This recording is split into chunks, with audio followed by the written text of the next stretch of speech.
ಮಕ್ಕಳ ಮಂಟಪ. ಇಂದಿನ ಕಾರ್ಯಕ್ರಮದಲ್ಲಿ ಪರೀಕ್ಷೆಗೆ ಸಿದ್ಧರಾಗೋಣ ಬನ್ನಿ ಈ ಮಾಲಿಕೆಯಲ್ಲಿ ಪ್ರಥಮ ಭಾಷೆ ಕನ್ನಡ ಈ ಕುರಿತು ಭಾರತೀಯ ವಿದ್ಯಾಭವನ ಶಾಲೆಯ ಶಿಕ್ಷಕರಾದ ಎಂ.ಎನ್. ಕೃಷ್ಣಪ್ಪ ಅವರಿಂದ ಮಾಹಿತಿ. ಇವರೊಂದಿಗೆ ಭಾಗವಹಿಸುತ್ತಾರೆ ದಿಗ್ವಿಜಯ್ ಬಿ. ಕೇಳುಗರಿಗೆ ನಮಸ್ಕಾರ. ಇಂದಿನ ಮಕ್ಕಳ ಮಂಟಪ ಕಾರ್ಯಕ್ರಮಕ್ಕೆ ತಮ್ಮೆಲ್ಲರಿಗೂ ಪ್ರೀತಿಯ ಸ್ವಾಗತ. ಇವತ್ತಿನಿಂದ ನಾವು ಹೊಸ ಒಂದು ಸರಣಿಯನ್ನು ಆರಂಭ ಮಾಡ್ತಿದ್ದೀವಿ. ಅದು ನಮ್ಮ SSLC ಪರೀಕ್ಷಾ ಸಿದ್ಧತಾ ಸರಣಿ ಕಾರ್ಯಕ್ರಮ. ಈಗ ಈ ಕಾರ್ಯಕ್ರಮದಲ್ಲಿ ನಾವು ಮೊದಲು ಪ್ರಥಮ ಭಾಷೆ ಕನ್ನಡವನ್ನು ಆಯ್ಕೆ ಮಾಡಿಕೊಂಡಿದ್ವಿ. ಈ ಒಂದು ವಿಷಯದ ಬಗ್ಗೆ ಮಾಹಿತಿ ಕೊಡಲಿಕ್ಕೆ ನನ್ನ ಜೊತೆ ಕಾರ್ಯಕ್ರಮದಲ್ಲಿ ಭಾಗವಹಿಸಿದರೆ ಮೈಸೂರಿನ ಭಾರತೀಯ ವಿದ್ಯಾಭವನದ ಶಿಕ್ಷಕರಾದಂತಹ ಕೃಷ್ಣಪ್ಪ ಎಂ.ಎನ್. ಅವರು.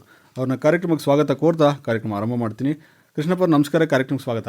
ನಮಸ್ಕಾರ ಸರ್. ಕೃಷ್ಣಪ್ಪ ಅವರು ಎಷ್ಟು ವರ್ಷದಿಂದ ಈ ಪ್ರಥಮ ಭಾಷೆ ಕನ್ನಡವನ್ನು ಟೀಚ್ ಮಾಡ್ತಾ ಇದ್ದೀರಿ? ಸರ್, 1998ರಿಂದ ನಾನು ಪ್ರಥಮ ಭಾಷೆ ಕನ್ನಡವನ್ನು ಬೋಧನೆ ಮಾಡ್ತಾ ಇದ್ದೀನಿ. ಯಾವತ್ತಿದೆ ಸರ್ ಪ್ರಥಮ ಭಾಷೆ ಕನ್ನಡ ವಿಷಯದ ಎಕ್ಸಾಮ್? ಮಾರ್ಚ್ 18ರಂದು ಪ್ರಥಮ ಭಾಷೆ ಕನ್ನಡ ಪರೀಕ್ಷೆ SSLC ಪರೀಕ್ಷೆ ಪ್ರಾರಂಭವಾಗ್ತಾ ಇದೆ. ಎಷ್ಟು ಗಂಟೆಯಿಂದ ಎಷ್ಟು ಗಂಟೆ ಸರ್? ಸರ್, 3.25 ಗಂಟೆ ಇರುತ್ತೆ ಸರ್. 10 ಗಂಟೆಯಿಂದ 1:15. ಹೌದು. ಅದರಲ್ಲಿ 15 ನಿಮಿಷಗಳು ಪ್ರಶ್ನೆ ಪತ್ರಿಕೆಯನ್ನು ಓದೋದಕ್ಕೆ ಮೀಸಲಾಗಿರುತ್ತೆ. 3 ಗಂಟೆ ಅವಧಿ ಇದೆಯಲ್ಲ, ಅದರಲ್ಲಿ ಪ್ರಶ್ನೆಗಳಿಗೆ ಉತ್ತರ ಬರೆಯೋದಕ್ಕೆ ನಿಗದಿ ಮಾಡಿದ್ದಾರೆ ಸರ್. ಹಾಗೆ 100 ಅಂಕದ ಪ್ರಶ್ನೆಗಳಲ್ಲ? ಹೌದು ಸರ್. ಓಕೆ. ಅಂದರೆ ನಾವು ಎಲ್ಲ ಬರೀಬೇಕಾದ್ರೆ 125 ಅಂಕಕ್ಕೆ ಬರೀಬೇಕಿತ್ತು. ಈಗ 25 ಅಂಕಗಳ ಆಂತರಿಕ ಮೌಲ್ಯಮಾಪನ ಮಾಡಿಬಿಡ್ತೀರಿ, ಹೌದಾ? 100 ಅಂಕಕ್ಕೆ ಮಾತ್ರ ಬರೀಬೇಕು. ಹೌದು ಸರ್. ಎಷ್ಟು ಅಂಕದ ಪ್ರಶ್ನೆಗಳು, 1 ಅಂಕದ್ದು ಎಷ್ಟು ಬರುತ್ತೆ, ಗ್ರಾಮರ್ ಎಷ್ಟು ಬರುತ್ತೆ, ಹಾಗೆ ಬ್ಲೂ ಪ್ರಿಂಟ್ ವಿಚಾರವಾಗಿ ನಾವು ಮಾತಾಡ್ತಾ ಇದ್ದೀವಿ. ಬ್ಲೂ ಪ್ರಿಂಟಲ್ಲಿ ಮುಂಚೆ ನಿಗದಿಯಾಗಿದೆ, ಇಂತಿಂಥ ಪಾಠದಲ್ಲಿ ಇಂತಿಂಥ ಪ್ರಶ್ನೆಗಳು ಬರಬಹುದು, ಹಾಗೆ ಇಷ್ಟು ಅಂಕದ ಪ್ರಶ್ನೆಗಳು ಬರಬಹುದು ಅಂತೇಳಿ. ಹೌದು ಸರ್. ಅಲ್ವಾ? ಹೌದು. ಓಕೆ, ಅದ್ರ ಬಗ್ಗೆ ತಾವು ಹೇಳ್ಬೋದಾ ಸರ್? ಖಂಡಿತವಾಗಿ ಸರ್. ಸರ್, ದಿನಗಳನ್ನು ಲೆಕ್ಕ ಹಾಕ್ಕೊಂಡ್ರೆ ಸರಿಸುಮಾರು 88 ದಿನಗಳು ಅಂತ ಹೇಳ್ತೀವಿ. ಆದರೆ ಸರ್, ನಾವಿಲ್ಲಿ ದಿನಗಳನ್ನು ಲೆಕ್ಕ ಹಾಕೋದು ಬೇಡ ಅಂತ ಮಕ್ಕಳಿಗೆ ಒಂದು ಕಿವಿ ಮಾತನ್ನೇ ಹೇಳೋದಕ್ಕೆ ಬಯಸ್ತೀನಿ. ಯಾಕೆಂದರೆ ಗಂಟೆಗಳನ್ನು ಲೆಕ್ಕ ಹಾಕೋಬೇಕು. ಬೆಳಿಗ್ಗೆ ಅವ್ರು ಶಾಲೆಗೆ ಬರ್ತಾರೆ, 9ರಿಂದ 4 ಗಂಟೆವರೆಗೆ ಶಾಲೆಯಲ್ಲಿ ಇರ್ತಾರೆ. ಊಟ ತಿಂಡಿ, ನಿತ್ಯ ಕರ್ಮಗಳು, ಮತ್ತು ಆಟ ಪಾಠ, ರಾತ್ರಿ ಮಲಗೋದು, ಇದನ್ನೆಲ್ಲ ಹೊರತುಪಡಿಸಿದ್ರೆ ಅವ್ರಿಗೆ ದಿನಕ್ಕೆ ಓದೋದಕ್ಕೆ ಸಿಗೋದು ಕೆಲವೇ ಗಂಟೆಗಳು ಮಾತ್ರ.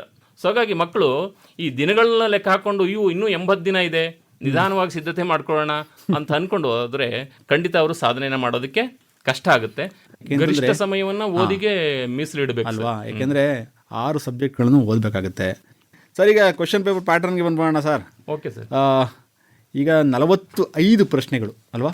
ಅದ್ರ ಬಗ್ಗೆ ಹೇಳಿ ಸರ್. ಮೊದಲು ಈ ಪ್ರಶ್ನೆ ಪತ್ರಿಕೆಯನ್ನು ವಿಶ್ಲೇಷಣೆ ಮಾಡೋದಾದರೆ ವ್ಯಾಕರಣಾಂಶಗಳು, ಗದ್ಯ ಪದ್ಯ ಪೂರಕ ಪಾಠಗಳು ಮತ್ತು ವಾಕ್ಯ ರಚನೆ, ಈ ವಿಭಾಗಗಳಲ್ಲಿ ಪ್ರಶ್ನೆ ಪತ್ರಿಕೆ ಬರುತ್ತೆ ಸರ್. ವ್ಯಾಕರಣಾಂಶಗಳು ಅಂತಂದಾಗ ಸುಮಾರು 14 ವ್ಯಾಕರಣಾಂಶಗಳನ್ನು ಮಕ್ಕಳು ಅಧ್ಯಯನ ಮಾಡಬೇಕಾಗುತ್ತೆ. ಇಲ್ಲಿ ನಾವು 2 ರೀತಿಯಲ್ಲಿ ವಿಶ್ಲೇಷಣೆ ಮಾಡಬೇಕಾಗುತ್ತೆ ಸರ್. ಒಂದೇನು ಅಂದರೆ 50+ ಅಂಕಗಳನ್ನು ಪಡೆಯೋದು ಹೇಗೆ, ಓಕೆ, ಮತ್ತು 100ಕ್ಕೆ 100 ಅಂಕಗಳನ್ನು ಪಡೆಯೋದು ಹೇಗೆ. ಯಾಕೆ ಈ ಮಾತು ಹೇಳ್ತಾ ಇದ್ದೀನಿ ಅಂದರೆ ಸರ್, ಕಳೆದ ವರ್ಷ ಮೈಸೂರು ಉತ್ತರ ವಲಯದಲ್ಲಿ 6000 ಮಕ್ಕಳು ಪರೀಕ್ಷೆಯನ್ನು ಬರೆದಿದ್ದಾರೆ. ಅದರಲ್ಲಿ 2060 ಮಕ್ಕಳು ಪ್ರಥಮ ಭಾಷೆ ಕನ್ನಡದಲ್ಲಿ ಫೇಲ್ ಆಗಿದ್ದಾರೆ. ಅಂದರೆ 30%. ಹೌದು ಸರ್. ಇದು ಎಷ್ಟು ಗಂಭೀರವಾಗಿದೆ ವಿಷಯ ಅನ್ನೋದನ್ನ ನಾವು ಅರ್ಥ ಮಾಡ್ಕೋಬೇಕಾಗಿದೆ. ನಮ್ಮ ಮಾತೃಭಾಷೆ ಕನ್ನಡದಲ್ಲಿ ಎಷ್ಟೊಂದು ಮಕ್ಕಳು ಫೇಲ್ ಆದರೆ ಉಳಿದ ಸಬ್ಜೆಕ್ಟ್ಗಳು ಹೇಗೆ? ಸೊ ಹಾಗಾಗಿ ನಾವು ಕನ್ನಡವನ್ನು ಚೆನ್ನಾಗಿ ಬೋಧನೆ ಮಾಡೋದ್ರ ಜೊತೆಗೆ ಫಲಿತಾಂಶವನ್ನು, ಅದು ಮೈಸೂರು ಕನ್ನಡ ಸಾಂಸ್ಕೃತಿಕ ರಾಜಧಾನಿ, ಇಲ್ಲಿ ಕನ್ನಡದ ಸ್ಥಿತಿಯನ್ನು ನಾವು ಉತ್ತಮಪಡಿಸಲೇಬೇಕಾದಂಥ ಒಂದು ಅನಿವಾರ್ಯತೆ ಇದೆ. ಆ ನಿಟ್ಟಿನಲ್ಲಿ ಇಲಾಖೆಯವರು ಈ ಸಲ ಪ್ರಶ್ನೆ ಪತ್ರಿಕೆಯ ಸ್ವರೂಪವನ್ನು ಸ್ವಲ್ಪ ಬದಲಾಯಿಸಿ ನೀಲನಕಾಶೆಯನ್ನು ಸಿದ್ಧಪಡಿಸಿ ಮಕ್ಕಳಿಗೆ ಸುಲಭವಾಗುವಂಥ ಒಂದು ವಿಧಾನವನ್ನು ಮಾಡಿಕೊಟ್ಟಿದ್ದಾರೆ. ಓಕೆ, ನಾನು ಮೊದಲೇ ಹೇಳ್ದಂಗೆ ವ್ಯಾಕರಣಾಂಶಗಳಲ್ಲಿ 14 ವ್ಯಾಕರಣಾಂಶಗಳನ್ನು ನಾವು ಎಲ್ಲ ಮಕ್ಕಳು ಅಭ್ಯಾಸ ಮಾಡಬೇಕು. 100ಕ್ಕೆ 100 ಅಂಕಗಳನ್ನು ಪಡಿತಕ್ಕಂಥವ್ರು.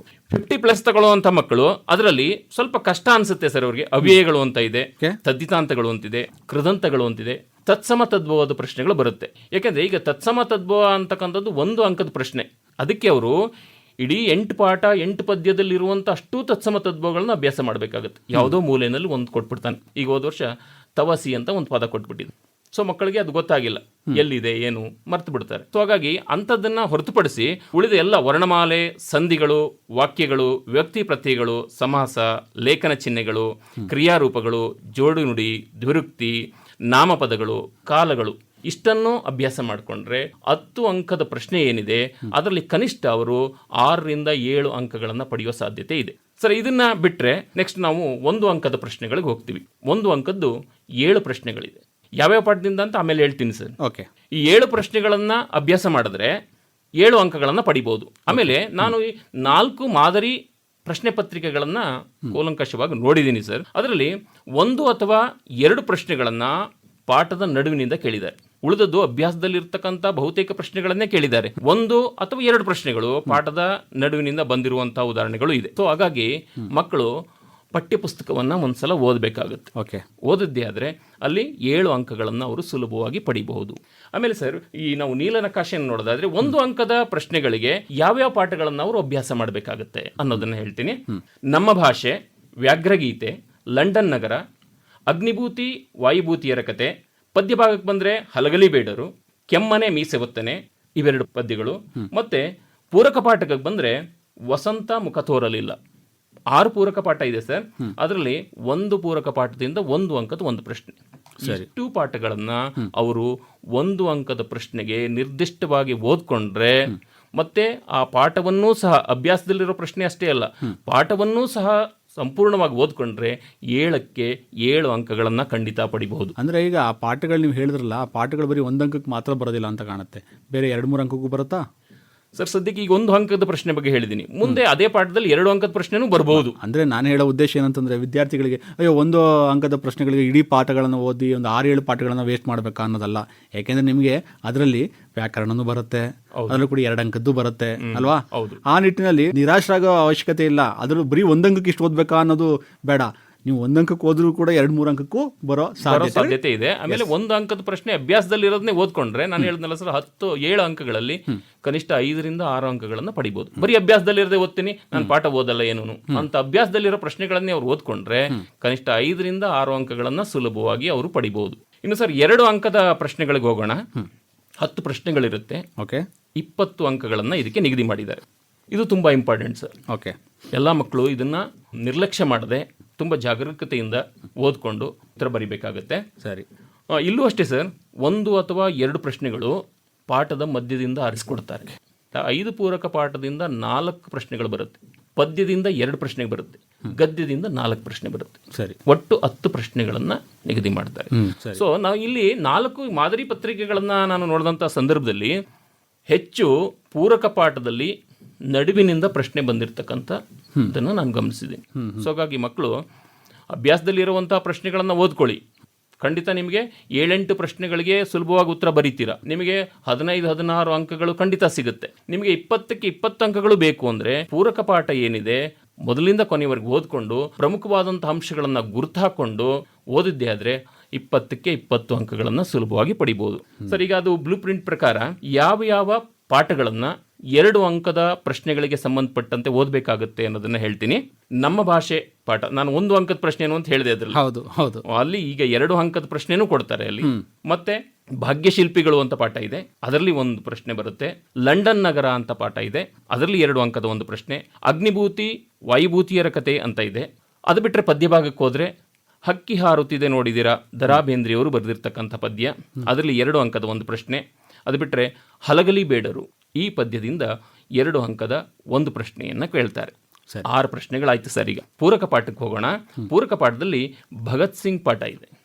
ಭಗತ್ ಸಿಂಗ್ ಪಾಠದಿಂದ ಮತ್ತೆ ಉದಾತ್ತ ಚಿಂತನೆಗಳು ಅಂತ 1 ಪಾಠ ಇದೆ, ಅದರಿಂದ 1 ಪ್ರಶ್ನೆ. ವಚನಗಳು ಅಂತ ಒಂದಿದೆ, ಅದರಿಂದ 1 ಪ್ರಶ್ನೆ.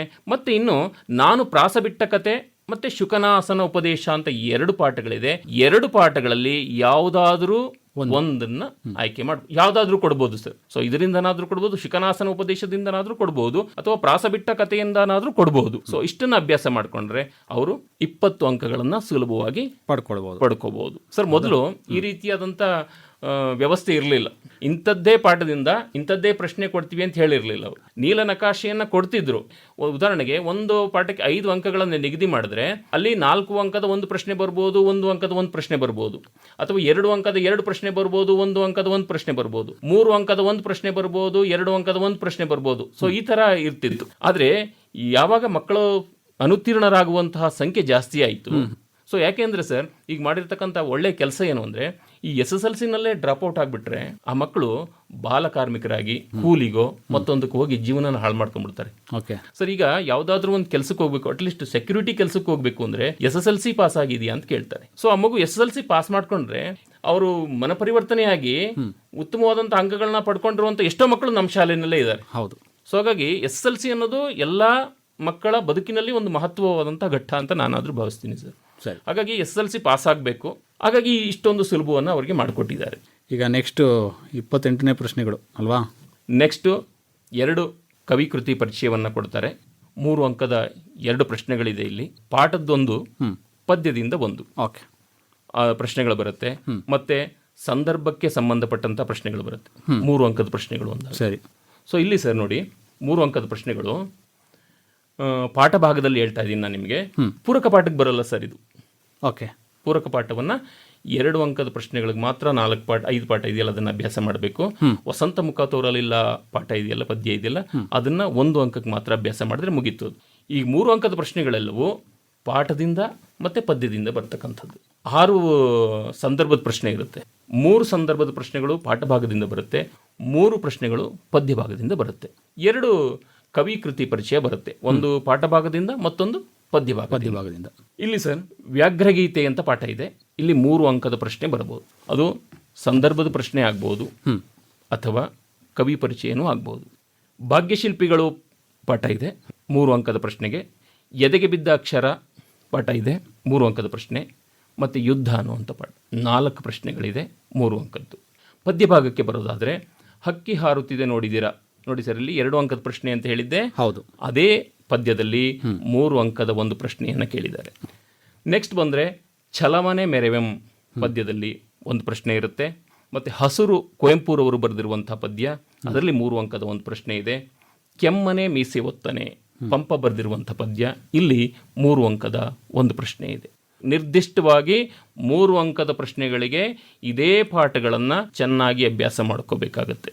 6 ಸಂದರ್ಭದ ಪ್ರಶ್ನೆಯಲ್ಲಿ 2 ಅಥವಾ 3 ಸಂದರ್ಭದ ಪ್ರಶ್ನೆಗಳನ್ನು ಪಾಠದ ಮಧ್ಯಭಾಗದಿಂದ ಆರಿಸಿಕೊಡ್ತಾರೆ.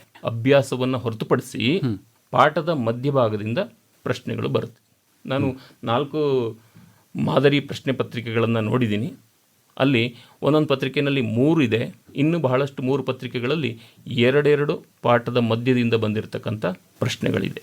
ಸೊ ಹಾಗಾಗಿ ಇಲ್ಲಿ 50+ ತಗೊಳ್ಳುವಂಥ ಮಕ್ಕಳು ಏನು ಬರೀಲಿಲ್ಲ ಅಂದ್ರೂ ಕವಿಯ ಹೆಸರು, ಪದ್ಯದ ಹೆಸರು, ಲೇಖಕರ ಹೆಸರು, ಪಾಠದ ಹೆಸರು, ಅದು ಯಾವ ಸಂದರ್ಭದಲ್ಲಿ ಬಂತು ಅಂತ ಒಂದು ಸಾಲನ್ನು ಬರೆದ್ರೆ, ಈ ಮಾತನ್ನು ಯಾರಿಗೆ ಹೇಳಿದ್ರು ಅಂತ ಬರೆದ್ರೆ, ಯಾವ ಸಂದರ್ಭದಲ್ಲಿ ಬರೆದ್ರು ಅಂತ ಹೇಳಿದ್ರೆ ಕನಿಷ್ಠ 2 ಅಂಕಗಳನ್ನು ಪಡಿಬೋದು ಸರ್. ಆದರೆ ಮಕ್ಕಳಿಗೆ ಅದು ಯಾವ ಪಾಠದ್ದು ಅನ್ನೋದು ಗೊತ್ತಿರಬೇಕು.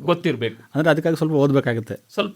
ಅಂದರೆ ಇಲ್ಲ ನೀವು ಮಾಡುವಂತಹ ಪಾಠಗಳನ್ನು ಕೂಡ ಶಾಲೆಗಳಲ್ಲಿ ಕೇಳಿದರೆ ಅವರು ಸ್ವಲ್ಪ ಅದು ಏನಾದರೂ ಒಂಚೂರು ನೆನಪಾಗಿ ಕೂಡ ಬರೀಬಹುದು ಅಲ್ವಾ? ಆ ನಿಟ್ಟಿನಲ್ಲಿ ಈಗ ಏನು ಪಾಸೇ ಆಗೋದಿಲ್ಲ ಅನ್ನೋ ವಿದ್ಯಾರ್ಥಿಗಳಿಗೆ ಈ ಥರ ಕೆಲವೊಂದು ಮಾಹಿತಿಗಳನ್ನು ನಾವು ಹೇಳ್ತಾ ಇದ್ರು ಕೂಡ, ನಾನು ಪಾಠ ಕೇಳಿದ್ದೀನಿ ಇಲ್ಲಾಂದ್ರೆ ಎಲ್ಲೋ ಓದಿದ್ದೀನಿ ಅಂತ ಆಗಿದ್ರು ಕೂಡ ಏನಾದರೂ ಒಂಚೂರು ಬರೋದು ಕೂಡ ನೀವು ಹೇಳಿದಾಗೇ 3 ಅಂಕದಕ್ಕೆ 1 ಲೈನಲ್ಲೋ 2 ಲೈನಲ್ಲೋ ಬರೋದು ಕೂಡ 2 ಅಂಕನ ಆರಾಮಾಗಿ ತಗೋಬೋದು ಸರ್.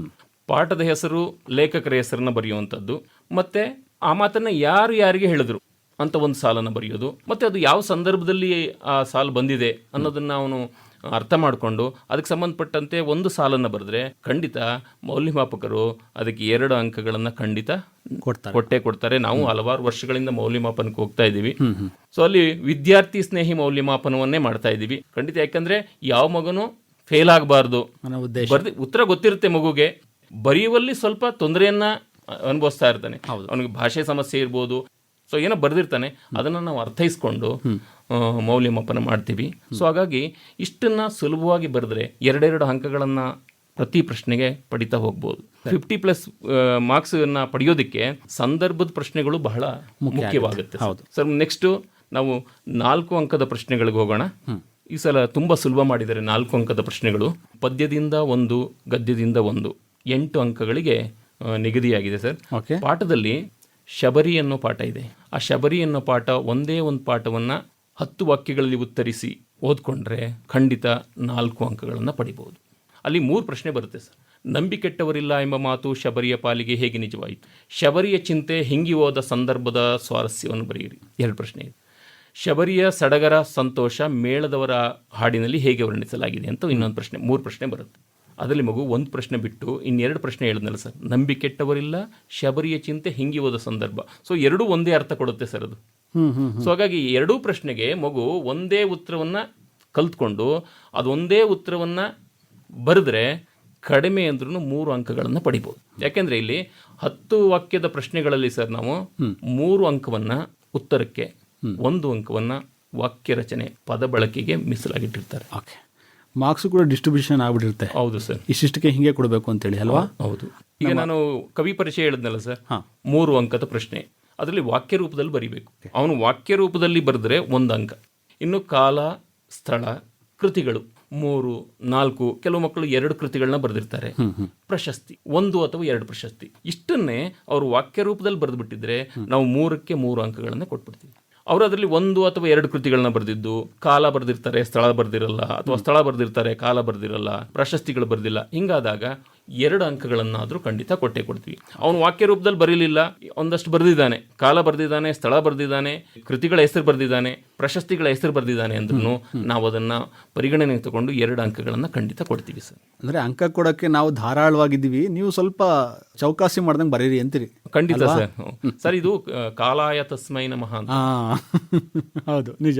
ಯಾಕೆಂದರೆ ನಾವು ಎಲ್ಲ ಓದುವಂಥ ಸಂದರ್ಭದಲ್ಲಿ ನಮಗೆ ತಿಂಡಿಗೆ, ಊಟಕ್ಕೆ ಏನೇನು ಬೇಕು ವಸ್ತುಗಳು ಇಲ್ಲಿದೆ ತಗೊಳ್ಳಿ, ನಿಮಗೆ ಯಾವ ತಿಂಡಿ ಬೇಕು, ಎಷ್ಟು ಬೇಕು, ಯಾವಾಗ ಬೇಕು ಅದನ್ನು ಮಾಡ್ಕೊಂಡು ತಿನ್ನಿ ಅಂತ ಹೇಳ್ತಿದ್ರು. ಆದರೆ ಈಗ ಏನಾಗಿದೆ, ಎಲ್ಲ ಮೆಟೀರಿಯಲ್ನ ನಾವು ತಂದು ಅಡುಗೆ ರೆಡಿ ಮಾಡಿ ತಟ್ಟೆಯಲ್ಲಿಟ್ಟು ತಗೊಪ್ಪ ತಿನ್ನು, ಮಗು ಅದನ್ನು ತಗೊಂಡು ತಿನ್ನಬೇಕು. ಹೌದು. ಅಷ್ಟರಲ್ಲೂ ಅವರು ಸೋಮಾರಿತನವನ್ನು ತೋರಿಸಿದ್ರೆ ಕಷ್ಟ ಆಗುತ್ತೆ. ಸ್ವಲ್ಪ ಶ್ರಮ ಪಡಬೇಕು. ವಿದ್ಯೆ ಸಾಧಕನ ಸೊತ್ತು ಅಂತ ಹೇಳ್ತಾರೆ. ಸಾಧಿಸಬೇಕು ಅಂದರೆ ಶ್ರಮ ವಹಿಸಬೇಕು. ಶ್ರಮ ಪಡದೆ ಹೋದ್ರೆ ಕೂಡ ಈಗ ಯಾವುದು ಏನೂ ಸಿಗಲ್ಲ ಅಲ್ವಾ? ಹೌದು ಸರ್. ಸರ್, ಈಗ 10 ವಾಕ್ಯದ ಪ್ರಶ್ನೆಗಳನ್ನು ಹೇಳಿದ್ದೀನಿ. ಅಲಂಕಾರ, ಛಂದಸ್ಸು 3 ಅಂಕದ ಪ್ರಶ್ನೆಗಳಿದೆ ಸರ್. 6 ಅಲಂಕಾರಗಳಿದೆ ಸರ್. ಹೌದು. ಅದರಲ್ಲಿ ಮಕ್ಕಳು ಉಪಮಾಲಂಕಾರವನ್ನು, ರೂಪಕಾಲಂಕಾರವನ್ನು, ಉತ್ಪ್ರೇಕ್ಷ ಅಲಂಕಾರ, ಅರ್ಥಾಂತರ ನ್ಯಾಸ ಅಲಂಕಾರವನ್ನು ಅಭ್ಯಾಸ ಮಾಡಬೇಕಾಗುತ್ತೆ. 4 ಸಾಕು. 4 ಸಾಕು. ಓಕೆ, ಇನ್ನು 2 ಅಭ್ಯಾಸ ಮಾಡ್ಲಿಕ್ಕೆ ಇಲ್ಲ. ಹಾಗಾದ್ರೆ 4ನೇ ಅಭ್ಯಾಸ ಮಾಡಬೇಕು. ಕ್ಲೇಶ ಅಲಂಕಾರ ಅಂತಿದೆ, ದೃಷ್ಟಾಂತ ಅಲಂಕಾರ ಅಂತಿದೆ. ಅವೆರಡನ್ನು ಅವರು ಅಭ್ಯಾಸ ಮಾಡುವಂತ ಅವಶ್ಯಕತೆ ಇಲ್ಲ, ಖಂಡಿತ ಇಲ್ಲ. 50+ ಮಕ್ಕಳಿದಾರಲ್ಲ, ಉಪಮಾಲಂಕಾರ, ರೂಪಕಾಲಂಕಾರವನ್ನೇ ಹೆಚ್ಚು ಅಭ್ಯಾಸ ಮಾಡಿದ್ರೆ ಸಾಕು. ಯಾಕೆಂದ್ರೆ ಇದುವರೆಗಿನ ಪ್ರಶ್ನೆ ಪತ್ರಿಕೆಗಳಲ್ಲಿ ಹೆಚ್ಚಾಗಿ ಉಪಮಾಲಂಕಾರ, ರೂಪಕಾಲಂಕಾರಕ್ಕೆ ಸಂಬಂಧಪಟ್ಟಂತಹ ಪ್ರಶ್ನೆಗಳೇ ಬಂದಿದೆ. ನಾನು ಬಹಳ ವರ್ಷಗಳಿಂದ ನೋಡಿದ್ದೀನಿ. ಒಂದೇ ಒಂದು ವರ್ಷ ಉತ್ಪ್ರೇಕ್ಷ ಅಲಂಕಾರಕ್ಕೆ ಸಂಬಂಧಪಟ್ಟಂಥ ಒಂದು ಪ್ರಶ್ನೆ ಬಂದಿತ್ತು. ಸೊ ಹಾಗಾಗಿ ಅವೆರಡನ್ನು ಚೆನ್ನಾಗಿ ಅಭ್ಯಾಸ ಮಾಡಿಕೊಂಡ್ರೆ ಸುಲಭವಾಗಿ 3 ಅಂಕಗಳನ್ನು ಪಡಿಬೋದು. ಯಾಕೆಂದರೆ ಸರ್, ಉಪಮಾಲಂಕಾರ ಮತ್ತು ರೂಪಕಾಲಂಕಾರಕ್ಕೆ ಸಂಬಂಧಪಟ್ಟಂಥ ಕೆಲವು ಉದಾಹರಣೆಗಳಿದೆ. ಅಷ್ಟನ್ನು ಅವರು ಮನದಟ್ಟು ಮಾಡಿಕೊಂಡು ಉಪಮೇಯ ಯಾವುದು ಬರಿಬೇಕು, ಉಪಮಾನ ಯಾವುದು ಬರಿಬೇಕು, ಅಲಂಕಾರ ಅಂತ ಬರೆದು ಯಾವ ಅಲಂಕಾರವನ್ನು ಹೆಸರಿಸಬೇಕು, ಅದು ಯಾವ ಅಲಂಕಾರ ಇರುತ್ತೆ. ಈಗ ಉಪಮಾಲಂಕಾರ ಅಂದರೆ ವಾಕ್ಯದಲ್ಲಿ ಅಂತೆ ಅನ್ನೋ ಪದ ಇರುತ್ತೆ, ಹಳಗನ್ನಡದಲ್ಲಾದರೆ ಒಲ್ ಅಂತ ಇರುತ್ತೆ, ಹಂಗ ಅನ್ನೋ ಪದ ಇರುತ್ತೆ, ಇದು ಗ್ರಾಮ್ಯ ಪದ. ಇಂತಹ ಪದಗಳೇನಾದರೂ ಇದೆಯಾ? ಅಳುವ ಕಂದನ ತುಟಿಯು ಹವಳಾದ ಕುಡಿಯಂಗ, ಭೀಮಧುರ್ಯೋಧನರು ಮದಗಜಗಳಂತೆ ಹೋರಾಡಿದರು ಅಂತೆ ಇದೆ. ಕಾಲಾಗ್ನಿರುದ್ರಂ ಪೊರಮಡುವ ಒಲ್ ಅಂತ ಬಂತು. ಸೊ ಈ ಥರ ಪದಗಳು ವಾಕ್ಯದಲ್ಲಿ ಇದೆಯಾ ಅಂತ ಗುರುತಿಸಿ ಇದ್ದರೆ ಅದನ್ನು ಉಪಮಾಲಂಕಾರ ಅಂತ ಅವರು ಗುರುತಿಸಬೇಕಾಗುತ್ತೆ. ಇದು ಹೆಂಗಾಗುತ್ತೆ ಅಂತ ಹೇಳಿದ್ರೆ, ವ್ಯಾಕರಣ, ಕನ್ನಡದ ವ್ಯಾಕರಣ ಆಗಿರ್ಬೋದು, ಇಂಗ್ಲೀಷ್ನ ವ್ಯಾಕರಣ ಆಗಿರ್ಬೋದು, ಅದಕ್ಕೊಂದು ಮ್ಯಾಥಮೆಟಿಕ್ಸ್ ಥರ ಥಿಯರಿ ಇರುತ್ತೆ ಅಲ್ವಾ? ಮ್ಯಾಥಮೆಟಿಕ್ಸ್ ಥರ ನಾವೇನು ಸೂತ್ರಗಳನ್ನು ಹಾಕೊಂತೀವಲ್ಲ ಆ ಥರ. ಅಂದರೆ ನೀವು ಈಗಾಗಲೇ ನಮ್ಮ ಶಿಕ್ಷಕರು ಶಾಲೆಗಳಲ್ಲಿ ಕೂಡ ಹೇಳ್ಕೊಂಡಿರ್ತಾರೆ, ಇದು ಅಂತೆ ಒಲ್ ಬಂದರೆ ಇಂತಿಂಥದ್ದೇ ಅಂತ ಹೇಳ್ಬಿಟ್ಟಿರ್ತಾರೆ. ಲಾಸ್ಟಲ್ಲಿ ಬರುವಂತಹ ಪದಗಳನ್ನು ಗುರುತಿಸಿದ್ರೆ ಸಾಕು, ಆರಾಮ ಬರಿಬೋದು. ಖಂಡಿತ ಬರಿಬೋದು. ಅಂದ್ರೆ ನಮ್ಮ ಶಿಕ್ಷಕರು ಕೊಡುವಂತಹ ಕೆಲವೊಂದು ಟಿಪ್ಸ್ ಗಳನ್ನ ಹಿಡಿಬೇಕು, ಹಿಡ್ಕೊಂಡ್ರೆ ಬಹಳ ಸುಲಭವಾಗಿ ನಾವು ಉತ್ತರವನ್ನ ಕೊಡಬಹುದು. ಈಗ ನಾವು ಎಲ್ಲ ಅಲಂಕಾರಕ್ಕೆ ಸಂಬಂಧಪಟ್ಟಂಗೆ ಒಂದೊಂದು ಸೂಚನೆಯನ್ನು ಕೊಟ್ಟಿರ್ತೀವಿ. ನೋಡಿ, ಈ ಪದವನ್ನ ನೀವು ಇಲ್ಲಿ ಬಳಸಬೇಕು, ಈ ಅಲಂಕಾರ ಬಂದಾಗ ಇದನ್ನ, ಈ ಅಲಂಕಾರ ಬಂದಾಗ ಇದನ್ನ ಅಂತ ಅವ್ರಿಗೆ ನಿರ್ದಿಷ್ಟವಾಗಿ ಹೇಳಿರ್ತೀವಿ. ಅದನ್ನ ಅವರು ಆ ಸಂದರ್ಭದಲ್ಲಿ ಸಂಯೋಚಿತವಾಗಿ ಬಳಸ್ಕೊಂಡ್ರೆ ಖಂಡಿತ ಸರ್ ಇಲ್ಲಿ 3 ಅಂಕಗಳನ್ನು ಪಡಿಬೋದು. ಇಲ್ಲ, ನನಗೆ ಈ ಉಪಮೇಯ, ಉಪಮಾನ ಇವೆಲ್ಲ ಬರೆಯೋಕ್ಕಾಗಲ್ಲ, ಉಪಮಾಲಂಕಾರ ಅಂತ ಗುರುತಿಸಿ ಬರೀತೀನಿ ಅಂತ ಉಪಮಾಲಂಕಾರ ಅಂತ ಬರೆದ್ಬಿಟ್ರೆ 1 ಅಂಕ ನಿಗದಿ ಮಾಡಿದ್ದಾರೆ ಸರ್. ಅಲಂಕಾರದ ಹೆಸರು ಬರೆದ್ರೆ ಅದಕ್ಕೆ ಒಂದು ಅಂಕ ಸಿಗುತ್ತೆ. ಇನ್ನು ಸರ್, ಛಂದಸ್ಸಲ್ಲಿ ಬಂದಾಗ ಮಕ್ಕಳಿಗೆ ಲಘು ಗುರುವನ್ನು ಪ್ರಸ್ತಾರ ಹಾಕೋದು ಅಂತ ಕರಿತೀವಿ. ಲಘು ಗುರುವನ್ನು ಗುರುತಿಸೋ ಪ್ರಕ್ರಿಯೆಯನ್ನು ಪ್ರಸ್ತಾರ ಹಾಕುವುದು ಅಂತ ಕರಿತೀವಿ. ಪ್ರಸ್ತಾರ ಹಾಕೋದಕ್ಕೆ ಬರೋದಿಲ್ಲ. ಪ್ರಸ್ತಾರ ಹಾಕಕ್ಕೆ ಬರಲಿಲ್ಲ ಅಂದರೆ ಅವ್ರಿಗೆ ಯಾವ ಛಂದಸ್ಸನ್ನು ಹೇಳ್ಕೊಡೋದಕ್ಕೆ ಸಾಧ್ಯನೇ ಇಲ್ಲ. ಅದೊಂದನ್ನು ಕಲ್ತ್ಕೊಂಡ್ರೆ ಅವರು ಯಾವುದೇ ಛಂದಸ್ ಕೊಡ್ಲಿ ಸುಲಭವಾಗಿ ಅದನ್ನ ಗಣವಿಂಗಡಿಸಿ ಛಂದಸ್ಸಿನ ಹೆಸರನ್ನ ಬರಿಬಹುದು. ಉದಾಹರಣೆಗೆ ಸರ್, ಈಗ ಭಾಮಿನಿ ಷಟ್ಪದಿ ಕೊಡ್ತಾರೆ, 6 ಸಾಲಿನ ಪದ್ಯ, 3 ಸಾಲುಗಳನ್ನ ಗಣವಿಂಗಡಣೆ ಮಾಡಿ ಛಂದಸ್ಸಿನ ಹೆಸರು ಬರೀರಿ ಅಂತ ಕೊಡ್ತಾರೆ. ಅವನು ಲಘು ಗುರು ಹಾಕೊಂಡು ಹೋಗ್ತಾನೆ. ಮೊದಲನೇ ಸಾಲಿನಲ್ಲಿ ಅವನು ಎಣಿಕೆ ಮಾಡಬೇಕು, ಎಷ್ಟು ಮಾತ್ರೆಗಳಿದೆ. ಲಘು ಅಂದರೆ 1, ಗುರು ಅಂದರೆ 2. ಮೊದಲನೇ ಸಾಲಿನಲ್ಲಿ 14 ಮಾತ್ರೆಗಳು ಬಂದರೆ 3, 4, 3, 4 ಗಣವಿಂಗಡಣೆ ಮಾಡಬೇಕು. ಸರಿ. ಇನ್ನೊಂದು ವಾರ್ಧಕ ಷಟ್ಪದಿ ಅಂತ ಕೊಡ್ತಾರೆ. ಅದರಲ್ಲಿ ಮೊದಲನೇ ಸಾಲಲ್ಲಿ 20 ಮಾತ್ರೆಗಳು ಬರುತ್ತೆ. ಆ 20 ಮಾತ್ರೆಗಳನ್ನು ಬಂದಾಗ 5 ಮಾತ್ರೆಗಳಿಗೆ ಗಣವಿಂಗಡಿಸಬೇಕು. ಸೊ 14 ಮಾತ್ರೆ, 20 ಮಾತ್ರೆ, ಇದು ಅವನ ತಲೆನಲ್ಲಿ ಇರಬೇಕು. 14 ಮಾತ್ರೆಗಳು ಬಂದರೆ ಇದು ಭಾಮಿನಿ ಷಟ್ಪದಿ, 20 ಮಾತ್ರೆಗಳು ಬಂದರೆ ಇದು ವಾರ್ಧಕ ಷಟ್ಪದಿ ಅಂತ ತಿಳ್ಕೊಂಡ್ರೆ ಅವನು ಅದನ್ನು ಸುಲಭವಾಗಿ ಗಣನ ವಿಂಗಡಿಸ್ತಾ ಹೋಗ್ಬೋದು. ಮತ್ತೆ ಲಘು ಗುರು ಹಾಕೋದಕ್ಕೆ ಗೊತ್ತಿರಬೇಕಾಗತ್ತೆ. ಇದು ಮ್ಯಾಥಮೆಟಿಕ್ಸ್ ಇದ್ದಂಗೆ ಸರ್. ಇದು ಹೌದು. ಒಂದು ನಂಬರ್ ತಪ್ಪಾಗ್ಬಿಟ್ರೆ ಅಥವಾ ಪ್ಲಸ್ ಬರೆಯೋ ಜಾಗಕ್ಕೆ ಮೈನಸ್ ಬರ್ಕೊಂಡು ಮೈನಸ್ ಬರೆಯೋ ಜಾಗಕ್ಕೆ ಪ್ಲಸ್ ಬರ್ಕೊಂಡ್ರೆ ಪೂರ್ತಿ ಅವನ ಅಷ್ಟುದ್ದ ಲೆಕ್ಕ ಮಾಡಿದ್ರು ಅದು ತಪ್ಪಾಗ್ಬಿಡುತ್ತೆ. ಆ ಥರ ಇದು ಲಘು ಗುರುನ ಸೂಕ್ಷ್ಮವಾಗಿ ಗಮನಿಸಬೇಕು. ಒಂದ್ಸಲ ಗೊತ್ತಾಗ್ಲಿಲ್ಲ ಅಂದ್ರೆ ಪೆನ್ಸಿಲಲ್ಲಿ ಬರ್ಕೊಂಡು ಆ ನಂತರ, ಈಗ ಪೆನ್ಸಿಲಲ್ಲೆಲ್ಲ ಬರೆಯೋಂಗಿಲ್ಲ ಸರ್, ಪೆನ್ನಲ್ಲೇ ಬರೀಬೇಕು. ಅಲ್ಲ, ಪ್ರಶ್ನೆ ಪತ್ರಿಕೆಯಲ್ಲಿ ಏನು ಬರೆಯಂಗಿಲ್ಲ ಅಲ್ವಾ? ಪ್ರಶ್ನೆ ಪತ್ರಿಕೆ, ಉತ್ತರ ಪತ್ರಿಕೆನಲ್ಲಿ ಒಂದ್ಸರಿ ಬರೆದು ಆಮೇಲೆ ಪೆನ್ನಲ್ಲಿ ಅದನ್ನ ತಿದ್ದಬಹುದು. ಇಲ್ಲ ಅಂದ್ರೆ ಒಂದ್ ತಪ್ಪು ಮಾಡ್ತಾರೆ, ಅದನ್ನ ಹೊಡೆದಾಕ್ತಾರೆ, ಮತ್ತೆ ಇನ್ನೊಂದ್ ಕಡೆ ಬರೆಯಕ್ಕೆ ಹೋಗ್ತಾರೆ, ಸಮಯ ವ್ಯರ್ಥ ಆಗ್ಬಿಡುತ್ತೆ. ಸೊ ಹಾಗಾಗಿ ಮಕ್ಕಳು ಒಂದ್ಸರಿ ಅದನ್ನ ಪೆನ್ಸಿಲಲ್ಲಿ ಗುರ್ತು ಮಾಡ್ಕೊಳ್ಳಿ, ಆಮೇಲೆ ಅದ್ರ ಮೇಲೆ ಪೆನ್ನಿಂದ ಬರೆಕೊಂಡು ಹೋಗಿ 3ಕ್ಕೆ 3 ಅಂಕಗಳನ್ನ ನೀವು ಪಡಿಬಹುದು. ಅದೊಂದೇ ಅಲ್ಲ ಸರ್, ಕಂದ ಪದ್ಯ ಅಂತಿದೆ. 4 ಸಾಲಿನ ಪದ್ಯ, ಅದರಲ್ಲಿ 2 ಸಾಲನ್ನು ಕೊಡ್ತಾರೆ. ಸೊ 2 ಸಾಲು ಕೊಟ್ಟ ತಕ್ಷಣ ಅವನಿಗೆ 5 ಕಂದ ಪದ್ಯ, 3 ಸಾಲು ಕೊಟ್ರೆ ಷಟ್ಪದಿ, 2 ಸಾಲು ಕೊಟ್ರೆ ಕಂದ ಪದ್ಯ. ಸರ್ ಕಂದ ಪದ್ಯದಲ್ಲಿ ಒಂದೇ ಇರೋದು. ಸೊ 4 ಮಾತ್ರೆಗಳಿಗೆ ಅವನು ಗಣವನ್ನು ವಿಂಗಡಣೆ ಮಾಡ್ತಾ ಹೋಗ್ತಾನೆ, 3 ಅಂಕಗಳನ್ನು ಪಡಿಬಹುದು. ಇದಿಷ್ಟೇ ಅಲ್ಲ, ವೃತ್ತಗಳು ಅಂತ ಬರುತ್ತೆ ಸರ್. 6 ವೃತ್ತಗಳಿವೆ, ಖ್ಯಾತ ಕರ್ನಾಟ ವೃತ್ತಗಳು ಅಂತ ಕರಿತೀವಿ. 6 ವೃತ್ತಗಳಲ್ಲಿ ಅವನು 2 ವೃತ್ತಗಳನ್ನು ಕಲಿಬೇಕಾಗುತ್ತೆ ಮಗು. ಒಂದು ಚಂಪಕಮಾಲಾ ವೃತ್ತ, ಇನ್ನೊಂದು ಉತ್ಪಲಮಾಲಾ ವೃತ್ತ. ಇದ್ರ ವಿಶೇಷ ಏನು ಅಂದರೆ ಸರ್, 1 ಸಾಲಿನ ಪದ್ಯ ಇದು. ನಿಮಗೆ ಚಂಪಕಮಾಲಾ ವೃತ್ತ ಕೊಟ್ಟರು ಒಂದೇ ಸಾಲು ಕೊಡ್ತಾರೆ, ಉತ್ಪಲಮಾಲಾ ವೃತ್ತ ಕೊಟ್ಟರು 1 ಸಾಲು ಕೊಡ್ತಾರೆ. ಹೇಗೆ ಗುರ್ತಿಸೋದು? ತುಂಬ ಸುಲಭ. ಪ್ರಾರಂಭದಲ್ಲಿ ಕಂಟಿನ್ಯೂ ಆಗಿ ಲಘು 4 ಬರುತ್ತೆ. ಆಗ ಅವನು ಲಘು ಗುರು ಹಾಕ್ತಿದ್ದಂಗೆ ಗೊತ್ತಾಗ್ಬಿಡ್ಬೇಕು ಅವನಿಗೆ, ಇದು ಚಂಪಕಮಾಲಾ ವೃತ್ತ, 4 ಲಘು ಬಂತು. ಉತ್ಪಲಮಾಲಾ ವೃತ್ತ ಆದರೆ ಪ್ರಾರಂಭದಲ್ಲಿ 1 ಗುರು ಬರುತ್ತೆ, ಗುರು 1 ಆದಿಯೊಳ್ಳು ಉತ್ಪಲಂ ಅಂತ. 2 ಸಾಕು ಸರ್, ಇನ್ನು 4 ವೃತ್ತಗಳು ಬೇಕಾಗಿಲ್ಲ. ಸ್ರಗ್ಧರ ವೃತ್ತ, ಮಹಾಸ್ರಗ್ಧರ ವೃತ್ತ, ಮತ್ತೇಬ ವಿಕ್ರೀಡಿತ ವೃತ್ತ, ಶಾರ್ದೂಲ ವಿಕ್ರೀಡಿತ ವೃತ್ತ ಅಂತ 4 ವೃತ್ತಗಳಿದೆ. ಅದನ್ನ ಅವನು ಕಲಿಯೋ ಅವಶ್ಯಕತೆನೇ ಇಲ್ಲ. ಉತ್ಪಲಮಾಲಾ ವೃತ್ತ, ಚಂಪಕಮಾಲಾ ವೃತ್ತ, ಇಲ್ಲಿ ಅವನು 4 ಲಘು ಬಂದರೆ ಅದನ್ನ ಚಂಪಕ ಅಂತ ತಿಳ್ಕೊಂಡು 3 ಅಕ್ಷರಗಳಿಗೆ ಗಣ ವಿಂಗಡಿಸ್ತಾ ಹೋಗ್ಬೇಕಾಗತ್ತೆ. ಇಲ್ಲಿ ಮಾತ್ರೆಗಳಿಗೆಲ್ಲ ಅಕ್ಷರಗಳಿಗೆ ಗಣನ ವಿಂಗಡಿಸ್ತಾ ಹೋಗ್ಬೇಕಾಗತ್ತೆ. ಮಾಡಿದ್ರೆ ಇದರಲ್ಲೂ ಸಹ 3 ಅಂಕಗಳನ್ನು ಆತ ಸುಲಭವಾಗಿ ಪಡ್ಕೊಳ್ಬಹುದು. ಲಘು ಗುರು ಹಾಕಿದ್ಮೇಲೆ ಗಣ ವಿಂಗಡಣೆ ಆದಮೇಲೆ ಕೆಳಗಡೆ ಅದು ಯಾವ ಛಂದಸ್ಸು ಅಂತ ಬರೀಬೇಕು, ಅದಕ್ಕೆ 1 ಅಂಕ ನಿಗದಿಯಾಗಿರುತ್ತೆ. ಪ್ರಸ್ತಾರ ಹಾಕೋದಕ್ಕೆ 1 ಅಂಕ, ಗಣ ವಿಂಗಡಣೆ ಮಾಡೋದಕ್ಕೆ 1 ಅಂಕ, ಛಂದಸ್ಸಿನ ಹೆಸರು ಬರೆಯೋದಕ್ಕೆ 1 ಅಂಕ, 3 ಅಂಕಗಳು ಈ ರೀತಿ ನಿಗದಿಯಾಗಿರುತ್ತೆ. ಅಲಂಕಾರ ಛಂದಸ್ಸಿನ ಬಗ್ಗೆ ಹೇಳಿದ್ದೀನಿ. ಗಾದೆಗಳ ಬಗ್ಗೆ ಹೇಳಬೇಕಾಗುತ್ತೆ. 10 ಗಾದೆಗಳನ್ನು ನೋಡಬೇಕಾಗುತ್ತೆ. ಕಂಠಪಾಠ ಮಾಡೋ ಅವಶ್ಯಕತೆ ಇಲ್ಲ ಸರ್. 2 ಗಾದೆಗಳು ಕೊಡ್ತಾರೆ, ಯಾವುದಾದ್ರೂ ನಿಮಗೆ ಸುಲಭವಾದದ್ದು ಒಂದನ್ನು ಆರಿಸಿಕೊಂಡು ಉತ್ತರ ಬರೀಬೇಕಾಗುತ್ತೆ. 1 ಸಾಲು ಅಥವಾ 2 ಸಾಲು ಪೀಠಿಕೆ. 3 ಅಂಕದ ಪ್ರಶ್ನೆ ಅಲ್ವಾ? 3 ಅಂಕದ ಪ್ರಶ್ನೆ. ಪೀಠಿಕೆ ಬರೀಲೇಬೇಕು ಸರ್. 1-2 ಸಾಲು ಬರೆದ್ರೂ ಸಾಕು. ವೇದ ಸುಳ್ಳಾದರೂ ಗಾದೆ ಸುಳ್ಳಾಗದು ಎಂಬ ಮಾತಿನಂತೆ ಈ ಗಾದೆ ಮಾತು ಸತ್ಯ. ಆಮೇಲೆ ಆ ಗಾದೆಗೆ ಸಂಬಂಧಪಟ್ಟಂಗೆ, ಈಗ ನೀವು ಹೇಳಿದ್ರಲ್ಲ, ಕೈ ಕೆಸರಾದ್ರೆ ಬಾಯಿ ಮೊಸರು, ಅವನಿಗೆ ಸುಲಭವಾಗಿ ಗೊತ್ತಾಗುತ್ತಲ್ಲ ಸರ್. ಕಷ್ಟಪಟ್ಟು ಕೆಲಸ ಮಾಡಿದ್ರೆ ಅದರಿಂದ ಒಳ್ಳೆಯ ಪ್ರತಿಫಲ ಸಿಗುತ್ತೆ. ಕಟ್ಟುವುದು ಕಠಿಣ, ಕೆಡಹುವುದು ಸುಲಭ. ನಾವು ಯಾವುದಾದ್ರೂ ಒಂದು ಕೆಲಸ ಮಾಡಬೇಕು ಅಂದ್ರೆ ಕಷ್ಟಪಡಬೇಕು, ಹಾಳು ಮಾಡೋದಕ್ಕೆ ಸುಲಭವಾಗಿ ನಾವು ಅದನ್ನು ಹಾಳು ಮಾಡ್ಬೋದು. ಸೊ ಈ ಥರದ್ದು ಕೆಲವು ಗಾದೆಗಳನ್ನು ಅರ್ಥೈಸ್ಕೊಂಡ್ಬಿಟ್ರೆ ಅವನು ಖಂಡಿತ ಅವನದೇ ಭಾಷೆಯಲ್ಲಿ ಬರೆದ್ರೂ ಅದಕ್ಕೆ 1 ಅಥವಾ 2 ಅಂಕಗಳನ್ನು ಖಂಡಿತ ಕೊಡ್ತೀವಿ. ಈಗ ಆಡ್ ಭಾಷೆಯಲ್ಲಿ ಕೂಡ ನಾವು ಮಾತಾಡ್ತಾ ಇರ್ತೀವಿ, ಅದೇ ರೀತಿಲೂ ಕೂಡ ಒಂದು ಬರ್ದ್ಬಿಟ್ರು ಆಯ್ತಲ್ವಾ? ಬರಿಬೋದು ಸರ್. ಈಗ 100ಕ್ಕೆ 100 ಅಂಕ ತಗೊಳ್ಳೋರು ಸ್ವಲ್ಪ ಎಚ್ಚರಿಕೆಯಿಂದ ಕಟ್ಟುನಿಟ್ಟಾಗಿ ಓದ್ಕೊಂಡು ಬರೀಬೇಕಾಗತ್ತೆ. ಆದರೆ ಈಗ ನಾನು ಪಾಸೇ ಆಗೋದಿಲ್ಲ, ಏನಪ್ಪ ಇದು ಕನ್ನಡ ಸ್ವಲ್ಪ ಕಷ್ಟ ಅನ್ನೋ ವಿದ್ಯಾರ್ಥಿಗಳಿಗೆ ನೀವು ಬರೆಯುವಂತಹ ಉತ್ತರಗಳನ್ನ ನಮ್ಮ ಮೌಲ್ಯಮಾಪಕರು ಅರ್ಥೈಸ್ಕೊಂಡೆ ಮಾರ್ಕ್ಸ್ಗಳನ್ನ ಕೊಡ್ತಾರಲ್ವಾ? ಖಂಡಿತ ಸರ್. ಈಗ ಬರೀ ಕೈಗಿಂತ ಹಿತ್ತಾಳೆ ಕಡಗವಾಸಿ ಅಂತಾರೆ ನೋಡಿ, ಹಂಗೆ ಏನೂ ಬರೀದೆ ಖಾಲಿ ಬಿಡೋದ್ರ ಬದಲು ಆ ಗಾದೆಗೆ ಸಂಬಂಧಪಟ್ಟಂಗೆ ಅವ್ನಿಗೆ ಏನ್ ತೋಚುತ್ತೆ ಅದನ್ನ ಒಂದು 2-3 ಸಾಲು ಬರೆದ್ರೆ ಖಂಡಿತ 1 ಅಥವಾ 2 ಅಂಕಗಳನ್ನ ನಾವಲ್ಲಿ ಕೊಡ್ತೀವಿ. ಸರ್ ಪ್ರಬಂಧದ ಸಂಬಂಧಪಟ್ಟಂತ ಪ್ರಶ್ನೆಗಳು ಕೊನೆಯ ಪ್ರಶ್ನೆ ಇದೆ ಸರ್, ಇದು 45ನೇ ಪ್ರಶ್ನೆ ಇದು. ಆದರೆ ಈ ಸಲ ಒಂದು ಉತ್ತಮವಾದಂಥ ಅವಕಾಶ ಏನು ಅಂದರೆ, ಪಾಠದಲ್ಲಿ 10 ಪ್ರಬಂಧದ ಪ್ರಶ್ನೆಗಳಿದೆ ಸರ್. ಅದರಲ್ಲಿ ಕೆಲವು ಪ್ರಬಂಧದ ಸುಲಭವಾಗಿ ಅರ್ಥವಾಗುವಂಥ ಕೆಲವು ಪ್ರಬಂಧದ ಪ್ರಶ್ನೆಗಳನ್ನು ಮತ್ತು 4 ಮಾದರಿ ಪ್ರಶ್ನೆ ಪತ್ರಿಕೆಗಳೇನಿದೆ ಆ ಪ್ರಶ್ನೆ ಪತ್ರಿಕೆಗಳಲ್ಲಿ ಯಾವ ಪ್ರಬಂಧದ ವಿಷಯಗಳನ್ನು ಕೊಟ್ಟಿದ್ದಾರೆ ಅದನ್ನು ಸ್ವಲ್ಪ ನೋಡ್ಕೊಂಡು ಏನು ಬರಿಬೋದು ಅಂತ ಮನಸ್ಸಲ್ಲಿ ಯೋಚನೆ ಮಾಡಿಕೊಂಡು ಅದಕ್ಕೆ ಸಂಬಂಧಪಟ್ಟಂಗೆ ಏನಾದರೂ ಒಂಚೂರು ಬರೆದ್ರೆ, ಈ ಗ್ರಾಮ ಸ್ವರಾಜ್ಯ ಅಂತಿದೆ, ಪ್ರಾಚ್ಯ ಸ್ಮಾರಕಗಳ ಸಂರಕ್ಷಣೆ ಅಂತಿದೆ, ರಾಷ್ಟ್ರೀಯ ಭಾವೈಕ್ಯತೆ ಅಂತಿದೆ. ಸೊ ರಾಷ್ಟ್ರೀಯ ಭಾವೈಕ್ಯತೆ ಅಂತ ಕೊಟ್ಟರೆ ಸರ್ ಎಷ್ಟು ಸುಲಭವಾಗಿ ಬರಿಬೋದು. ಹೌದು, ನಮ್ಮ ರಾಷ್ಟ್ರೀಯ ಹಬ್ಬಗಳ ಬಗ್ಗೆ ಬರಿಬೋದು, ರಾಷ್ಟ್ರೀಯ ನಾಯಕರ ಬಗ್ಗೆ ಬರಿಬೋದು, ಜಾತಿ ಮತ ಧರ್ಮ ಎಲ್ಲರೂ ಒಗ್ಗಟ್ಟಾಗಿ ಬದುಕ್ತಾ ಇದ್ದೀವಿ. ಸೊ ಈ ಥರದ ಕೆಲವು ಅಂಶಗಳನ್ನು ಹಿಡ್ಕೊಂಡ್ರೆ ಅವರು 1-2-3 ಅಂಕಗಳನ್ನು ಖಂಡಿತ ಗಳಿಸ್ಬೋದು. ಅಂದರೆ ಇದು ಕೂಡ 5 ಅಂಕದ ಒಂದು ಪ್ರಶ್ನೆ, ಅದರಿಂದ ಒಂದು ಪೇಜ್ ಬರಿಬೇಕಾಗುತ್ತೆ ಹೇಗೆ ಸರ್? ಕಡಿಮೆ ಅಂದ್ರೂ 15 ಸಾಲು, 15 ಸಾಲು ವಾಕ್ಯಗಳಿಗೆ ಕಡಿಮೆ ಇಲ್ಲದಂತೆ ಪ್ರಬಂಧ ಬರೀರಿ ಅಂತ ಅಲ್ಲೇ ಕೊಟ್ಟಿದ್ದಾರೆ ನೋಡಿ ಸರ್. ಓಕೆ, ಅದು ಇದಕ್ಕೂ ಕೂಡ ಪೀಠಿಕೆ ಮತ್ತೆ ಹೌದು ಸರ್, ಸಬ್ಜೆಕ್ಟು ಹಾಗೆ ಉಪಸಂಹಾರ ಎಲ್ಲ ಬರಿಬೇಕು ಸರ್. ಪೀಠಿಕೆ, ವಿಷಯ ವಿವರಣೆ ಮತ್ತೆ ಉಪಸಂಹಾರ 3 ಸ್ಟೆಪ್ ಅಲ್ಲಿ ಇರಬೇಕು. ಒಂದು ಆ ಥರ ಇದ್ದು ಕೂಡ ಏನೋ ಸ್ವಲ್ಪ ಇದ್ರೂ ಕೂಡ ಏನು ನೀವು ಒಂದು ಸ್ಟೆಪ್ಗೆ ಒಂದು ಮಾರ್ಕ್ಸ್ ಏನೋ ಬರ್ದಿದ್ದಾನೆ ಅಂತ ಹೇಳಿದ್ರು ಒಂದು ಮಾರ್ಕ್ಸ್ ಕೊಟ್ಬಿಡ್ತೀವಿ ಅಲ್ವಾ? ಏನೋ ಪೀಠಿಕೆ ಏನೋ ಬರೆದಿದ್ದಾನೆ. ಈಗ ಪರಿಸರ ಸಂರಕ್ಷಣೆ ಅಂತ ಒಂದು ವಿಷಯ ಇದೆ.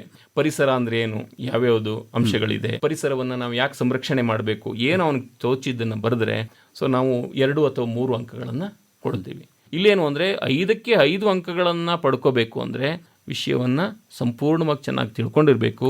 ಪ್ರಬಂಧ ಅಚ್ಚುಕಟ್ಟಾಗಿ ಅದನ್ನು ರಚನೆ ಮಾಡಿರಬೇಕು. ಹಂಗಾದರೆ 5ಕ್ಕೆ 5 ಅಂಕಗಳನ್ನು ಸಂಪೂರ್ಣವಾಗಿ ಪಡಿಬೋದು. ಹಾಗಾಗಿ 100ಕ್ಕೆ 100 ಅಂಕಗಳನ್ನು ಪಡಿತಕ್ಕಂಥ ವಿದ್ಯಾರ್ಥಿಗಳು ಹೆಚ್ಚಾಗಿ ಕಳೆದ ವರ್ಷಗಳಲ್ಲಿ ನಾವು ನೋಡಿರುವಂಥದ್ದು ಇಲ್ಲಿ ತಪ್ಪು ಮಾಡ್ತಾರೆ. ಪ್ರಬಂಧವನ್ನ ಕಡೆಗಣನೆ ಮಾಡ್ತಾರೆ.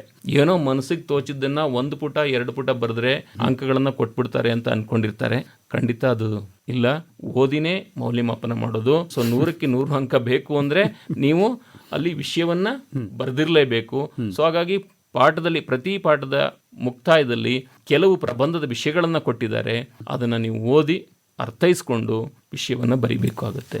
ಪ್ರಬಂಧ ಆಗಿದೆ. ಮತ್ತೆ ಕಂಠಪಾಠದ ಪದ್ಯಗಳ ಬಗ್ಗೆ ನೋಡೋಣ ಸರ್. ಇದು ಬಹಳ ಮುಖ್ಯ. ಮತ್ತೆ ಮಕ್ಕಳು ಸುಲಭವಾಗಿ ಅಂಕವನ್ನ ಪಡಿತಕ್ಕಂಥ ವಿಭಾಗ ಸರ್ ಇದು. ಓಕೆ, ಈಗ ಕೆಲವೊಂದು ಪದ್ಯಗಳನ್ನು ಕೊಟ್ಬಿಡ್ತಾರೆ, ಇಂಥ ಪದ್ಯಗಳೇ ಕೊಟ್ಬಿಡ್ತೀವಿ ಅಂತ ಸರಿ ಕೊಟ್ಬಿಟ್ಟಿದ್ದೀರಿ. ಮತ್ತೆ ಇನ್ನೇನು ಮತ್ತೆ ಆಯ್ತಲ್ಲ. ಆದ್ರೂ ಸಂಕಲ್ಪ ಗೀತೆ ಅಂತ ಒಂದು ಪದ್ಯ ಕೊಟ್ಟಿದ್ದೀವಿ. ಓಕೆ, ಕೌರವೇಂದ್ರನ ಕೊಂದೆ ನೀನು ಅಂತ ಒಂದು ಪದ್ಯ ಇದೆ. ವೀರಲವ ಅಂತ ಪದ್ಯ ಇದೆ. ಈಗ ಈ 3 ಪದ್ಯದಲ್ಲಿ ಇಂಥ ಸಾಲುಗಳೇ ಅಂತ ಕೇಳ್ತಾರೆ, ಹೇಗೆ ಅದು ಸರ್? ಪ್ರತಿ ಪದ್ಯದಿಂದ 2 ಚರಣಗಳನ್ನು ಆಂತರಿಕ ಆಯ್ಕೆ ಇದೆ ಸರ್. ಓಕೆ, ಆಂತರಿಕ ಆಯ್ಕೆ ಇದೆ. 2 ಚರಣಗಳನ್ನು ಕೊಟ್ಟು ಯಾವುದಾದ್ರೂ ಒಂದನ್ನು ಬರೀರಿ ಅಂತ ಕೊಡ್ತಾರೆ. ಈಗ ಇಲ್ಲಿ ಸಂಕಲ್ಪ ಗೀತೆ ಪದ್ಯವನ್ನು ಕೊಟ್ಬಿಟ್ರೆ ಸುಲಭವಾಗಿ ಬರೆದ್ಬಿಡ್ತಾರೆ ಮಕ್ಕಳು. ಓಕೆ, ಹೊಸಗನ್ನಡದಲ್ಲಿದೆ, ಸುಲಭವಾದಂಥ ಪದಗಳಿದೆ, ಬರೆದು ಬಿಡ್ತಾರೆ. ಆದರೆ ಕೌರವೇಂದ್ರನ ಕೊಂದೆ ನೀನು ವೀರಲವ ಪದ್ಯ ಕೊಟ್ಟರೆ ಖಂಡಿತ ಬರೆಯೋದು ಕಷ್ಟ ಆಗುತ್ತೆ. ಯಾರಿಗೆ 50+ ಕಡಿಮೆ ಅಂಕಗಳನ್ನು ಪಡಿತಕ್ಕಂಥ ಮಕ್ಕಳು. ಕಳೆದ ವರ್ಷ ಸರ್ ಕೆಮ್ಮನೆ ಮೀಸೆ ಒತ್ತನೆ ಪದ್ಯ ಕೊಟ್ಬಿಟ್ಟಿದ್ರು. ಅಂತೆಂಬನಾರ್ಗೆ ಪಿರಿದುಂ ಅಂತ ಪದ್ಯ ಬರುತ್ತೆ. ಮಕ್ಕಳಿಗೆ ಅದೇನು ಅಂತಲೇ ಗೊತ್ತಿಲ್ಲ. 39ನೇ ಪ್ರಶ್ನೆಗೆ ಒಂದು ಮಗುನೂ ಉತ್ತರ ಬರೆದಿರಲಿಲ್ಲ. ಯಾವ ಮಗುನೂ ಸಹ ಆ ಪ್ರಶ್ನೆಗೆ ಉತ್ತರ ಬರೆದಿರಲಿಲ್ಲ. ಅಂದರೆ ಈ ಸಲ ಅವರ ಆಯ್ಕೆ ಇರೋದ್ರಿಂದ ಆಯ್ಕೆ ಮಾಡಿದ್ದಾರೆ ನೋಡಿ. ಸಂಕಲ್ಪ ಗೀತೆ, ಕೌರವೇಂದ್ರನ ಕೊಂದೆ ನೀನು, ವೀರಲವ, ಇದು ಕಂಠಪಾಠಕ್ಕೆ ಬರುತ್ತೆ. ಇದನ್ನ ಚೆನ್ನಾಗಿ ಅಭ್ಯಾಸ ಮಾಡ್ಕೊಳ್ಳಿ. ಮತ್ತೆ ಭಾವಾರ್ಥದ ಪ್ರಶ್ನೆನೂ ಸಹ ಇದೇ ಪದ್ಯದಿಂದ ಕೊಡ್ಬೋದು. ಈಗ ಉದಾಹರಣೆಗೆ ಸಂಕಲ್ಪ ಗೀತೆ, ಅದನ್ನು ನಿಮಗೆ 4 ಅಂಕದ ಪ್ರಶ್ನೆ ಕಂಠಪಾಠದ ಕೊಡ್ಬೋದು, 4 ಅಂಕದ ಪ್ರಶ್ನೆ ಭಾವಾರ್ಥಕ್ಕೆ ಸಂಬಂಧಪಟ್ಟದ್ದು ಕೊಡ್ಬೋದು, ಅಥವಾ 10 ವಾಕ್ಯಗಳಲ್ಲಿ ಉತ್ತರಿಸಿ ಅಂತ ಇದೆಯಲ್ಲ ಅದನ್ನಾದ್ರೂ ಕೊಡ್ಬೋದು. ಅದೇ ತರ ಕೌರವೇಂದ್ರನ ಕೊಂದೆ ನೀನು, ಅದರಲ್ಲಿ ನೀವು ಕಂಠಪಾಠದ ಪ್ರಶ್ನೆನೂ ಅಭ್ಯಾಸ ಮಾಡಬೇಕಾಗುತ್ತೆ, ಭಾವಾರ್ಥಕ್ಕೆ ಸಂಬಂಧಪಟ್ಟಂತ ಪ್ರಶ್ನೆನೂ ಅಭ್ಯಾಸ ಮಾಡಬೇಕಾಗುತ್ತೆ, ಮತ್ತೆ 10 ವಾಕ್ಯಕ್ಕೆ ಸಂಬಂಧಪಟ್ಟಂತ ಪ್ರಶ್ನೆನೂ ಅಭ್ಯಾಸ ಮಾಡಬೇಕಾಗುತ್ತೆ. ಕೊನೆಯಲ್ಲಿ ವೀರಲವ ಅಂತ ಪದ್ಯ ಬರುತ್ತಲ್ಲ, ಅದನ್ನೂ ಸಹ ಈ 3 ವಿಭಾಗಗಳಿಗೆ ಅವನು ಅಧ್ಯಯನ ಮಾಡಬೇಕಾಗುತ್ತೆ. ಓದ್ಕೊಂಡ್ರೆ ಸುಲಭವಾಗಿ 4 ಅಂಕಗಳನ್ನ ಪಡಿಬಹುದು. ಹಾಗೆ ಕೂಡ ಗದ್ಯ ಭಾಗವನ್ನ ಮನಸ್ಸಿನಲ್ಲಿ ಓದ್ಕೊಂಡು ಕೊಟ್ಟಿರೋ ಪ್ರಶ್ನೆಗಳಿಗೆ ಉತ್ತರ ಕೊಡಿ ಅಂತಲೂ ಕೂಡ ಒಂದು ಇದೆ ಅಲ್ವಾ? ಅಪಠಿತ ಗದ್ಯ ಅಂತ ಇಲ್ಲ ಅಲ್ವಾ? ಅದು ಪಾಠದಲ್ಲಿ ಇರುತ್ತಾ ಇಲ್ಲ ಬೇರೆ ಕೇಳ್ತಾರ? ಇಲ್ಲ ಸರ್, ಪಾಠದಲ್ಲಿ ಇರಲ್ಲ, ಅದು ಬೇರೆನೇ ಕೇಳ್ತಾರೆ, ಬೇರೆ ಇರುತ್ತೆ. ಈ ಸಲ ಏನ್ ಮಾಡಿದ್ದಾರೆ ಅಂದ್ರೆ, ಮೊದಲು ಯಾವ್ದಾದ್ರು ಕೇಳ್ತಿದ್ರು, ಮಗು ಅದಕ್ಕೆ ಪರೀಕ್ಷಾ ಕೊಠಡಿನಲ್ಲೇ ಯೋಚನೆ ಮಾಡಿ ಉತ್ತರ ಬರೀಬೇಕಾಗಿತ್ತು. ಆದ್ರೆ ಈ ಸಲ ಏನ್ ಮಾಡಿದ್ದಾರೆ, 4 ಮಾದರಿ ಪ್ರಶ್ನೆ ಪತ್ರಿಕೆಗಳಲ್ಲಿ ಏನು ಅಪಠಿತ ಗದ್ಯವನ್ನು ಕೊಟ್ಟಿದ್ದಾರೋ ಅದೇ ಗದ್ಯದಲ್ಲಿ ಯಾವುದಾದ್ರೂ ಒಂದನ್ನ ಕೊಡ್ತೀವಿ ಅಂತ ಹೇಳಿದ್ದಾರೆ. ಮಕ್ಕಳು ಇದನ್ನ ಗಮನದಲ್ಲಿ ಇಟ್ಕೊಳ್ಳಿ. 4 ಅಪಠಿತ ಗದ್ಯಗಳೇನಿದೆ ಆ 4 ಅಪಠಿತ ಗದ್ಯಗಳನ್ನ ನೀವು ಚೆನ್ನಾಗಿ ಓದಿ. ಯಾಕಂದ್ರೆ ನೀವು ಅನ್ಕೊಂಡ್ಬಿಡ್ತೀರಾ ಅದು ಅಲ್ಲೇ ಕೊಟ್ಬಿಟ್ಟಿರ್ತಾರೆ, ನೋಡ್ಕೊಂಡು ಸುಲಭವಾಗಿ ಉತ್ತರ ಬರಿಬಹುದು ಅಂತ. ನೀವು ಈ ಪ್ರಶ್ನೆ ಪತ್ರಿಕೆಯನ್ನು ಒಂದ್ಸರಿ ನೋಡಿ ನಮಗೆ ಕೆಲವು ಉತ್ತರ ಎಲ್ಲಿ ಬರಿಬೇಕು ಅಂತ ಯೋಚನೆ ಮಾಡುವಂತ ಪರಿಸ್ಥಿತಿ ಬರುತ್ತೆ. ಸಂಪನ್ಮೂಲ ವ್ಯಕ್ತಿಗಳು ಯೋಚನೆ ಮಾಡಿ ಪ್ರಶ್ನೆ ಪತ್ರಿಕೆಯನ್ನು ಸಿದ್ಧ ಮಾಡಿದ್ದಾರೆ. ಅಲ್ಲ, ಈಗ ಕೃಷ್ಣಪ್ಪ ಅವರ ಮಾತುಗಳು ಕೇಳಿ ನಮ್ಮ ವಿದ್ಯಾರ್ಥಿಗಳು ಗಾಬರಿಯಾಗೋ ಅವಶ್ಯಕತೆ ಇಲ್ಲ. ಪ್ರಶ್ನೆನ ನೋಡ್ಬಿಟ್ಟು ಎಲ್ಲೋ ಮಧ್ಯದಲ್ಲೆಲ್ಲೋ ಆದ್ರೂ ಒಂದು ಅಕ್ಷರ ಸಿಕ್ತು ಅಂತ ಬರೆಯೋದಲ್ಲ. ಹೌದು ಸರ್, ಒಂದ್ಸಲ ಕ್ಲೀನಾಗಿ ಓದ್ಲಿ ಅನ್ನೋ ಉದ್ದೇಶ ಅಷ್ಟೇ. ಯಾಕಂದ್ರೆ ಅವ್ರ ಮನಸ್ಸಲ್ಲೇನು ಗದ್ಯ ಭಾಗ ಕೊಟ್ಟಿರ್ತಾರೆ, ಏನೋ ಒಂದು ಬರೆದು ಬಿಡೋಣ ಅನ್ನೋದು. ಅದಕ್ಕೆ ನೆಗ್ಲೆಕ್ಟ್ ಮಾಡಬೇಡಿ ನೀವು ಅದನ್ನ. ಖಂಡಿತವಾಗಿ ಬರೆದ್ರಾಯ್ತು. ಸಾಮಾನ್ಯವಾಗಿ ಮಕ್ಕಳು ಈ ತರ ಬೇಜವಾಬ್ದಾರಿತನವನ್ನ ತೋರಿಸ್ತಾರೆ. ಖಂಡಿತ ಅದು ಮಾಡಬೇಡಿ. 4 ಅಪಠಿತ ಗದ್ಯಗಳನ್ನ ಕೊಟ್ಟಿದ್ದಾರೆ. ಒಂದ್ಸಲ ಅದನ್ನ ಓದಿ, ಪ್ರಶ್ನೆಗಳನ್ನ ಓದಿ, ಆ ಪ್ರಶ್ನೆಗೆ ಎಲ್ಲಿ ಉತ್ತರ ಬರುತ್ತೆ, ಏನು ಉತ್ತರ ಬರಿಬೇಕು, ಸುಲಭವಾಗಿ ನೀವು 4 ಅಂಕಗಳನ್ನ ಅಲ್ಲಿ ಗಳಿಸಬಹುದು ಅಲ್ವಾ? ಸರಿ. ಹಾಗೆ ಕೂಡ ಒಂದು ಬಹಳ ಮುಖ್ಯವಾದ್ದು ಏನು, ಪತ್ರಲೇಖನ. ಪತ್ರವನ್ನು ಹೆಂಗೆ ಬರಿಬೇಕು ಅನ್ನೋದು ನೀವು ಆಗಲೇ ಕೂಡ ಹೇಳ್ಕೊಟ್ಟಿದ್ದೀರಿ ನಮ್ಮ ವಿದ್ಯಾರ್ಥಿಗಳಿಗೆ. ಈಗ ಶಾಲೆಗಳಲ್ಲಿ ಅದ್ರ ಬಗ್ಗೆ ಪ್ರಾಕ್ಟೀಸ್ ಮಾಡಿಸ್ತಾ ಇರ್ತೀರಿ. ಎಲ್ಲಿ ಏನು ಬರಿಬೇಕು, ಎಡಭಾಗದಲ್ಲಿ ಏನು ಬರಿಬೇಕು, ಬಲಭಾಗದಲ್ಲಿ ಏನು ಬರಿಬೇಕು, ಎಲ್ಲಿ ಸೈನ್ ಮಾಡಬೇಕು, ಎಲ್ಲಿ ತಮ್ಮ ವಿಶ್ವಾಸ ಏನಾದ್ರು ಬರಿಬೇಕು ಅನ್ನೋದೆಲ್ಲ ಹೇಳ್ಕೊಟ್ಟಿರ್ತೀರಿ. ಈಗ ಸಾಧಾರಣವಾಗಿ ನಾವು ಅದನ್ನೆಲ್ಲ ಹೇಳಲಿಕ್ಕಾಗಿಲ್ಲ ಅಂದ್ರೂ ಕೂಡ ಒಂದು ಪ್ಯಾಟರ್ನ್ ಹೇಳ್ಬಿಟ್ರೆ ನಮ್ಮ ವಿದ್ಯಾರ್ಥಿಗಳಿಗೆ, ಆ ಪ್ಯಾಟರ್ನ್ ಮುಖಾಂತರ ಅಷ್ಟು ಬರೋದ್ರೂ ಕೂಡ 5 ಇಲ್ಲ ಅಂದ್ರೆ 2 ರಿಂದ 3 ಅಂಕ ತಗೋಬೋದಾ? ಖಂಡಿತ ಸರ್, ಹೇಳಿ ಸರ್. ಇಲ್ಲಿ ವ್ಯಾವಹಾರಿಕ ಪತ್ರ, ಅದು ಅಧಿಕಾರಿಗಳಿಗೆ ಪತ್ರ ಬರೆಯುವಂಥದ್ದು. ಮತ್ತೆ ವೈಯಕ್ತಿಕ ಖಾಸಗಿ ಪತ್ರನೂ ಇದೆ ಸರ್. ರಜೆ ಕೋರಿ ನಮ್ಮ ಪ್ರಿನ್ಸಿಪಾಲಿಗೆ ಒಂದು ಶಿಕ್ಷಕರಿಗೆ ಈಗ ಕಡಿಮೆ ಸರ್ ಅದು. ಓಕೆ, ಅದು ಆ ಪ್ರಶ್ನೆ ತೃತೀಯ ಭಾಷೆಗೆ ಸಂಬಂಧಪಟ್ಟಂಗೆ ಕೇಳ್ತಾರೆ. ಪ್ರಥಮ ಭಾಷೆಯಲ್ಲಿ ವ್ಯವಸ್ಥಾಪಕರಿಗೆ ಪತ್ರ ಬರೆಯಿರಿ ಅಂತಿದೆ, ನಿರ್ದೇಶಕರಿಗೆ ಪತ್ರ ಬರೆಯಿರಿ ಅಂತ ಇರುತ್ತೆ. ಸೊ ಈಗ ಬೇರೆ ಬೇರೆ ಜಿಲ್ಲಾಧಿಕಾರಿಗಳಿಗೆ ಪತ್ರ ಬರೆಯಿರಿ, ಶಿಕ್ಷಣ ಸಚಿವರಿಗೆ ಪತ್ರ ಬರೆಯಿರಿ, ವಿಷಯ ಬೇರೆ ಬೇರೆ ಇರುತ್ತೆ. ಅದನ್ನ ನಾವು ನೋಡಿಕೊಂಡು ಈ ವಿಳಾಸವನ್ನು ಬರೆಯೋದು ಸರ್. 2 ವಿಳಾಸನೂ ಅಲ್ಲೇ ಕೊಟ್ಬಿಟ್ಟಿರ್ತಾರೆ. ಸರಿ. ಇಂದ ವಿಳಾಸ, ನಿಮ್ಮ ಹೆಸರು ಇರುತ್ತೆ, ನಿಮ್ಮ ಬಡಾವಣೆ ಅಥವಾ ಹೆಸರು ಬರೆಯಂಗಿಲ್ಲ, ಅವರೇ ಕೊಟ್ಟಿರ್ತಾರೆ ಸರ್. ಅವ್ರು ಕೊಟ್ಟಿರ್ತಾರೆ ಹೆಸರು, ನಿಮ್ಮ ಹೆಸರು ಬರೆಯಂಗಿಲ್ಲ. ಅದು ಬೇರೆ. ನಮ್ಮ ವಿದ್ಯಾರ್ಥಿಗಳು ಹೆಸರನ್ನ ಅವರೇ ಕೊಟ್ಟಿರ್ತಾರೆ. ನಿಮ್ಮ ಹೆಸರು ಎಂದು ಭಾವಿಸಿಕೊಂಡು, ಇಂಥ ಊರಿನ ಇಂಥ ಬಡಾವಣೆಯ ನಿವಾಸಿ ಡ್ಯಾಶ್ ಎಂದು ಭಾವಿಸಿಕೊಂಡು ಅಂತ ಕೊಟ್ಟಿರ್ತಾರೆ. ಸರಿ. ಸೊ ಹಾಗಾಗಿ ನಿಮ್ಮ ಹೆಸರನ್ನ ಅಲ್ಲೇ ಕೊಟ್ಟಿರ್ತಾರೆ, ನೀವು ಓದ್ಕೊಳ್ಳಿ. ಆ ಹೆಸರನ್ನ ಬರೀರಿ ಇಂದ ವಿಳಾಸದಲ್ಲಿ. ಮತ್ತೆ ನಿಮ್ಮ ಬಡಾವಣೆ ಹೆಸರು ಕೊಟ್ಟಿರ್ತಾರೆ, ಮತ್ತೆ ನಿಮ್ಮ ತಾಲೂಕು ಅಥವಾ ಜಿಲ್ಲೆ ಹೆಸರನ್ನ ಕೊಟ್ಟಿರ್ತಾರೆ, ಅದನ್ನ ಬರೀರಿ ಇಂದ ವಿಳಾಸದಲ್ಲಿ. ಓಕೆ. ಅದ್ರ ಕೆಳಗಡೆ ಗೆ ಅಂತ ಬರೀತೀರಾ. ಅಥವಾ ಇವರಿಗೆ, ಯಾರು, ನಿರ್ದೇಶಕರು, ಅರಮನೆ ಆಡಳಿತ ಮಂಡಳಿ, ಮೈಸೂರು, ಇಷ್ಟೇ ಸಾಕು, ಚಿಕ್ಕದಾಗಿ ಸಾಕು. ಇದು ಮಾದರಿ ಸರ್. ಈ ಮಕ್ಕಳೆಲ್ಲ ಏನ್ ಮಾಡ್ತಾರೆ, ಕ್ರಾಸು, ಗಲ್ಲಿ, ಇದೆಲ್ಲ ಬರಿಕೊಂಡು ಹೋಗ್ತಾರೆ. ಅದನ್ನೆಲ್ಲ ಬರೆಯೋ ಅವಶ್ಯಕತೆ ಇಲ್ಲ.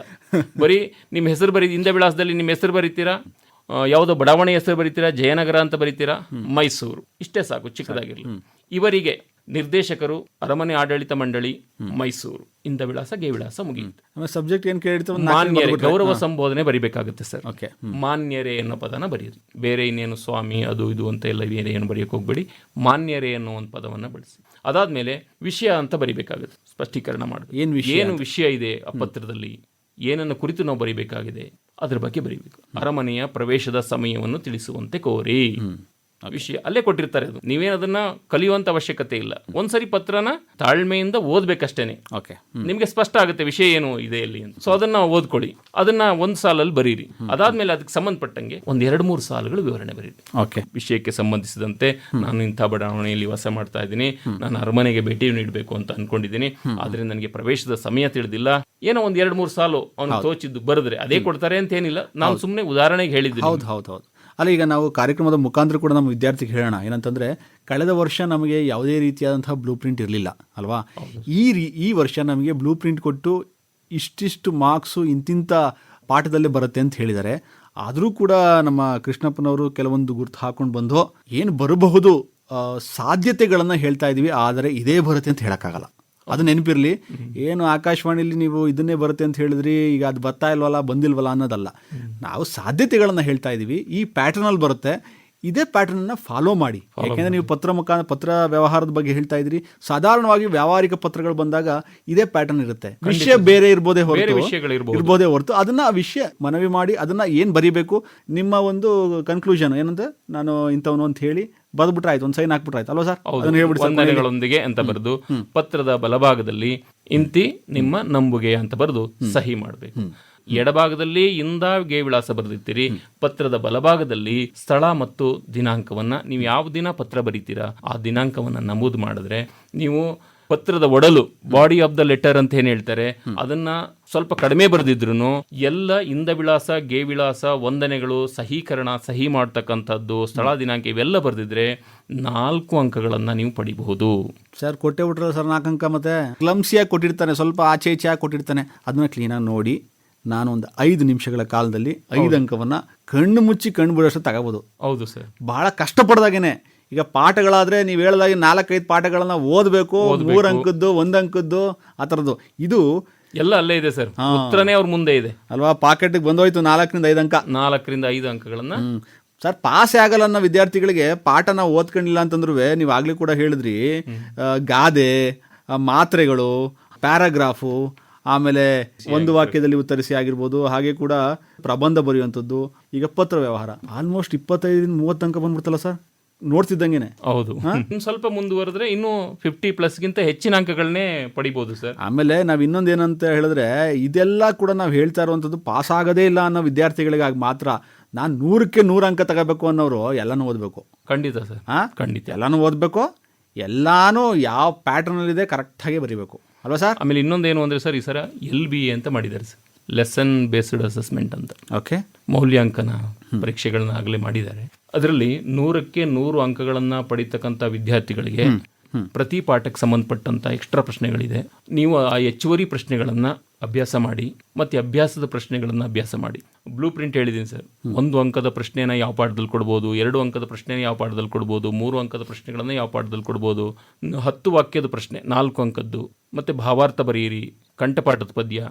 ಇದ್ರ ಜೊತೆಗೆ ಎಕ್ಸ್ಟ್ರಾ ಪ್ರಶ್ನೆಗಳಿರುತ್ತೆ. ಸಂದರ್ಭದ ಪ್ರಶ್ನೆ ಇರ್ಬೋದು, 2 ಅಂಕದ ಪ್ರಶ್ನೆ ಇರ್ಬೋದು, 1 ಅಂಕದ ಪ್ರಶ್ನೆ ಇರ್ಬೋದು. ಇವೆಲ್ಲವನ್ನು ಎಕ್ಸ್ಟ್ರಾ ಪ್ರಶ್ನೆಗಳು LBA ಲೆಸನ್ ಬೇಸ್ಡ್ ಅಂತ ಏನು ಹೇಳಿದೆ, ಪ್ರತಿ ಪಾಠಕ್ಕೆ ಸಂಬಂಧಪಟ್ಟಂತೆ ಬಿಟ್ಟಿದ್ದಾರೆ. ದಯವಿಟ್ಟು 100ಕ್ಕೆ 100 ಅಂಕಗಳನ್ನ ಪಡಿತಕ್ಕಂಥ ವಿದ್ಯಾರ್ಥಿಗಳು ಅದ್ರ ಕಡೆ ಗಮನ ಹರಿಸಿ ಅದನ್ನ ಚೆನ್ನಾಗಿ ಅಭ್ಯಾಸ ಮಾಡ್ಕೊಳ್ಳಿ.